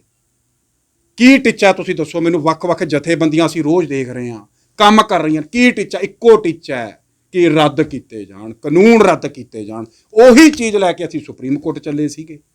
ਸੋ ਜਿਹੜੀ ਇੰਟੈਂਸ਼ਨ ਸਾਡੀ ਸੀਗੀ ਉਹ ਇਹੀ ਸੀ ਵੀ ਅਲਟੀਮੇਟਲੀ ਯਾਰ ਜਿਹੜੇ ਸਫਰਰ ਨੇ ਇਹਨਾਂ ਨੂੰ ਕਿਸੇ ਨਾ ਕਿਸੇ ਤਰੀਕੇ ਬਚਾ ਲਈਏ। ਦੇਖੋ ਇੱਕ ਡਾਕਟਰ ਤੇ ਵਕੀਲ ਦਾ ਫਰਜ਼ ਜੋ ਹੁੰਦਾ ਹੈ ਉਹ ਇਹ ਹੁੰਦਾ ਹੈ, ਮੈਂ ਇਹ ਨਹੀਂ ਦੇਖਣਾ ਵੀ ਯਾਰ ਇਹ ਜਿਹੜਾ ਬੰਦਾ ਆਇਆ ਇਹਦਾ, ਹੁਣ ਕੋਈ ਡਾਕਟਰ ਕੋਲ ਪੇਸ਼ੈਂਟ ਆਇਆ ਉਹ ਇਹ ਦੇਖੇ ਵੀ ਯਾਰ ਇਹ ਬੰਦਾ ਕੌਣ ਹੈ, ਇਹਦਾ ਪਿਛੋਕੜ ਕੀ ਹੈ। ਇਹ ਨਹੀਂ, ਵਕੀਲ ਕੋਲ ਜਿਹੜਾ ਘਰੇ ਆਇਆ ਹੈ ਉਹਦੀ ਓਪੀਨੀਅਨ ਲੈਣ ਆਇਆ ਹੈ। ਸੋ ਅਸੀਂ ਆਪਣੀ ਓਪੀਨੀਅਨ ਦੇ ਹਿਸਾਬ ਨਾਲ ਜੋ ਸਾਨੂੰ ਠੀਕ ਲੱਗਿਆ ਅਸੀਂ ਉਹਨਾਂ ਨੂੰ ਓਪੀਨੀਅਨ ਦਿੱਤੀ ਹੈ।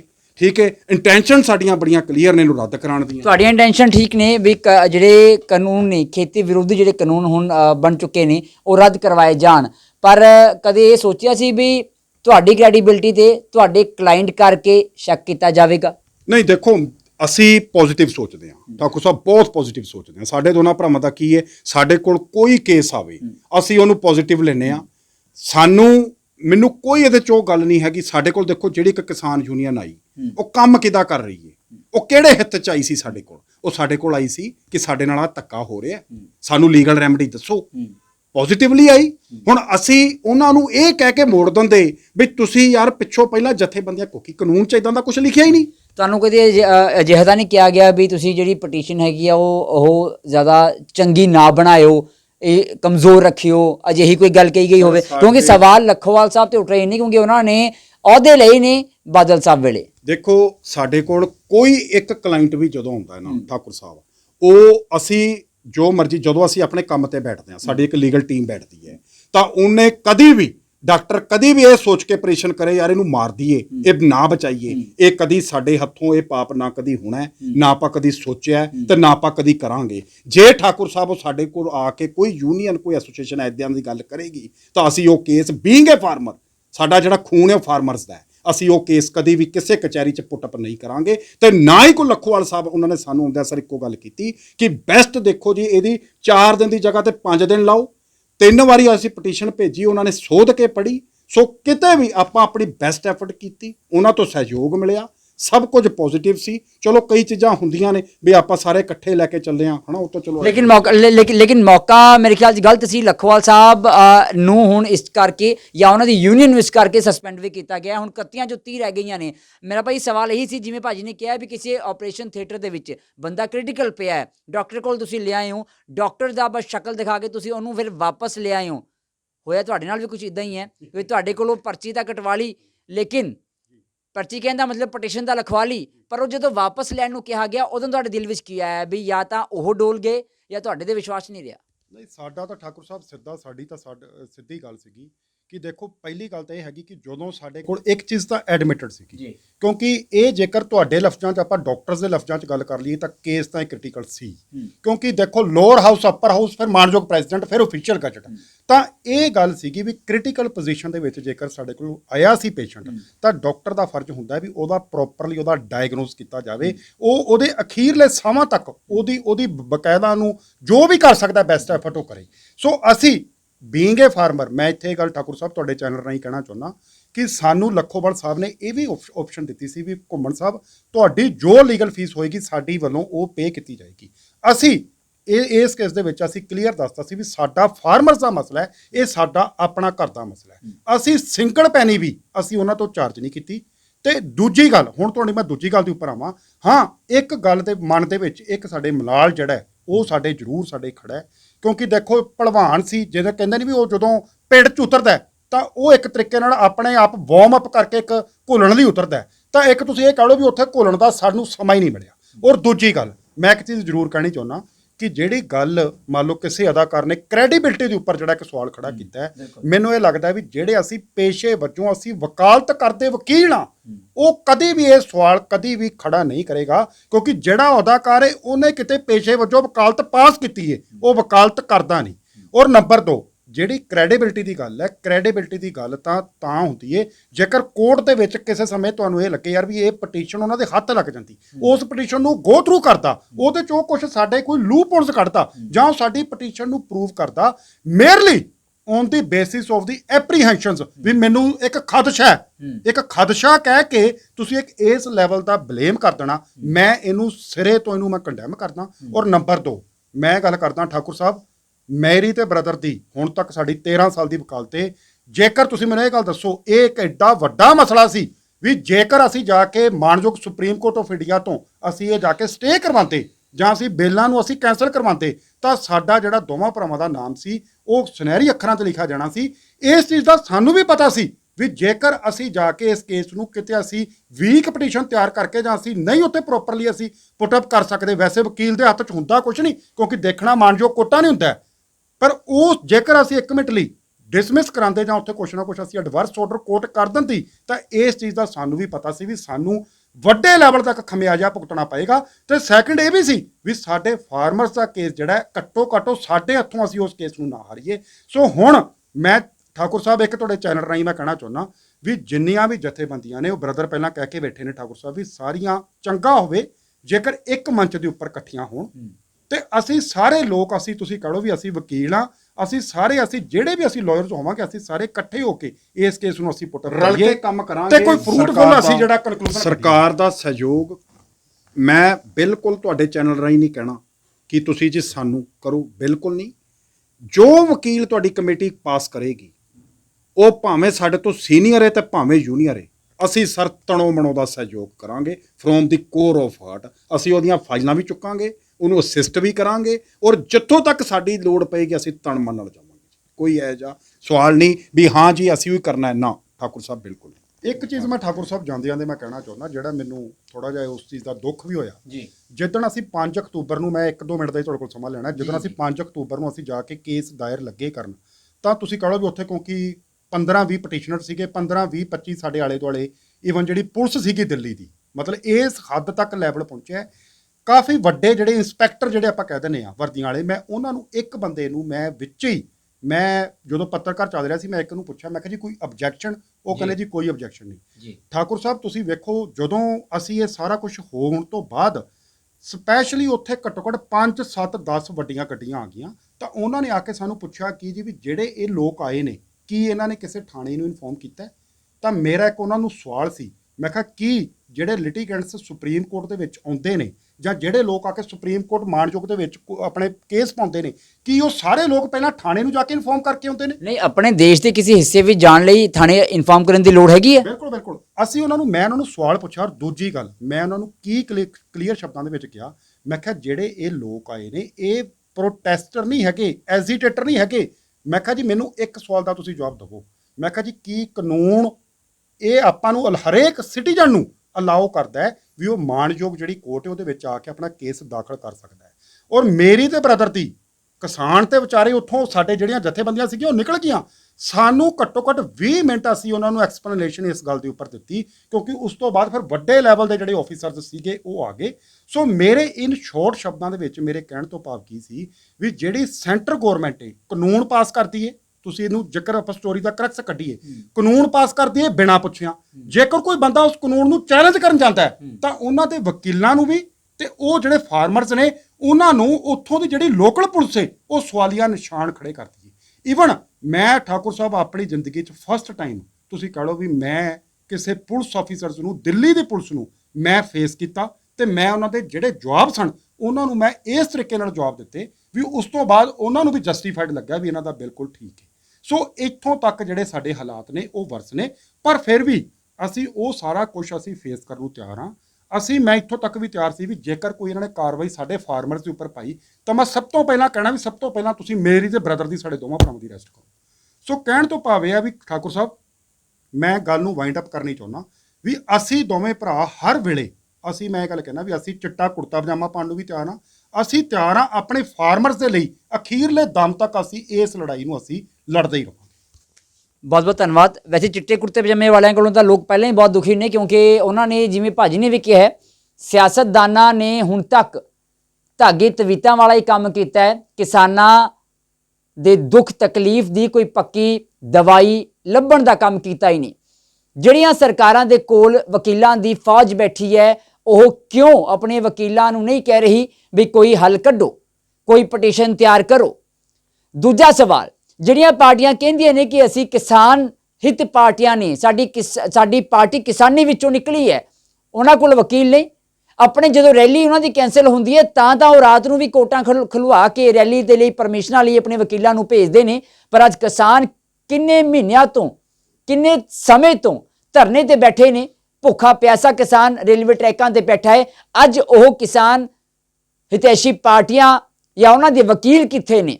ਕਿ ਉਹ ਸੋ ਗਏ ਜਾਂ ਉਹਨਾਂ ਕੋਲ ਪੈਸੇ ਮੁੱਕ ਗਏ, ਉਹਨਾਂ ਪਾਰਟੀਆਂ ਕੋਲ ਪਾਰਟੀ ਫੰਡ ਮੁੱਕ ਗਿਆ? ਇਹ ਸਵਾਲ ਖੜੇ ਹੁੰਦੇ ਨੇ। ਸਵਾਲ ਸੂਬਾ ਸਰਕਾਰ ਦੇ ਵੀ ਖੜੇ ਹੁੰਦੇ ਨੇ। ਰਾਹੁਲ ਗਾਂਧੀ ਨੇ ਟਰੈਕਟਰ ਰੈਲੀ ਕੱਢਣੀ ਹੋਵੇ ਤਾਂ 4 ਦਿਨਾਂ ਲਈ ਕਰੋਨਾ ਛੁੱਟੀ ਦੇ ਸੀ। ਅੱਜ ਜਦੋਂ ਇਜਲਾਸ ਦੀ ਗੱਲ ਆਉਂਦੀ ਹੈ, ਤੁਸੀਂ ਕਿਸਾਨਾਂ ਨੂੰ ਕਹਿੰਦੇ ਹੋ ਜਦੋਂ 5% ਕਰੋਨਾ ਰਹਿ ਜਾਏਗਾ ਉਦੋਂ ਇਜਲਾਸ ਬੁਲਾਵਾਂਗੇ। ਕੀ ਗੱਲ, ਕਿਸਾਨ ਮਰਨ ਨੂੰ ਰੱਖਿਆ ਹੋਇਆ ਹੈ? ਬਹੁਤ ਵੱਡੇ ਸਵਾਲ ਨੇ। ਸਵਾਲ ਲੱਖੋਵਾਲ ਸਾਹਿਬ ਦੇ ਵੀ ਖੜੇ ਹੁੰਦੇ ਨੇ ਕਿ ਉਹਨਾਂ ਨੇ ਕਿਉਂ, ਜਦੋਂ ਅੱਜ ਪਹਿਲੀ ਵਾਰ 31 ਜਥੇਬੰਦੀਆਂ ਇਕੱਠੀਆਂ ਹੋਈਆਂ ਸੀ, ਉਹਨਾਂ ਨੇ ਕਿਉਂ ਅਜਿਹਾ ਕੀਤਾ? ਕਿਉਂਕਿ ਉਹ ਖੁਦ ਜਾਣਦੇ ਨੇ ਕਿ ਉਹਨਾਂ ਦੇ ਸਵਾਲ ਉੱਠਦੇ ਰਹੇ ਨੇ, ਉਹਨਾਂ ਨੇ ਅਹੁਦੇ ਲਏ ਨੇ ਬਾਦਲ ਸਾਹਿਬ ਹੋਣਾ ਦੀ ਅਗਵਾਈ ਦੇ ਵਿੱਚ, ਤਾਂ ਸਵਾਲ ਉੱਠਣੇ ਲਾਜ਼ਮੀ ਨੇ। ਜਿਸ ਕਰਕੇ ਹੁਣ 31 ਚੋਂ 30 ਜਥੇਬੰਦੀਆਂ ਰਹਿ ਗਈਆਂ ਨੇ ਤੇ ਲੱਖੋਵਾਲ ਸਾਹਿਬ ਹੋਣਾ ਨੂੰ ਇਸ ਸੰਘਰਸ਼ ਦੇ ਵਿੱਚੋਂ ਸਸਪੈਂਡ ਕੀਤਾ ਵੀ ਗਿਆ ਹੈ। ਪਰ ਜਿਵੇਂ ਮੈਂ ਪਹਿਲਾਂ ਵੀ ਕਹਿ ਚੁੱਕਿਆ ਹੈ ਕਿ ਅਸੀਂ ਅੱਜ ਵੀ ਖੜੇ ਹਾਂ ਤੇ ਕੱਲ ਵੀ ਖੜਾਂਗੇ ਕਿਸਾਨਾਂ ਦੇ ਲਈ, ਕਿਸਾਨੀ ਦੇ ਲਈ। ਕੈਮਰਾ ਪਰਸਨ ਮਨੋਜ ਦੇ ਨਾਲ ਠਾਕੁਰ ਅਮਨਦੀਪ ਸਿੰਘ, ਦ ਖਬਰਸਾਰ, ਚੰਡੀਗੜ੍ਹ।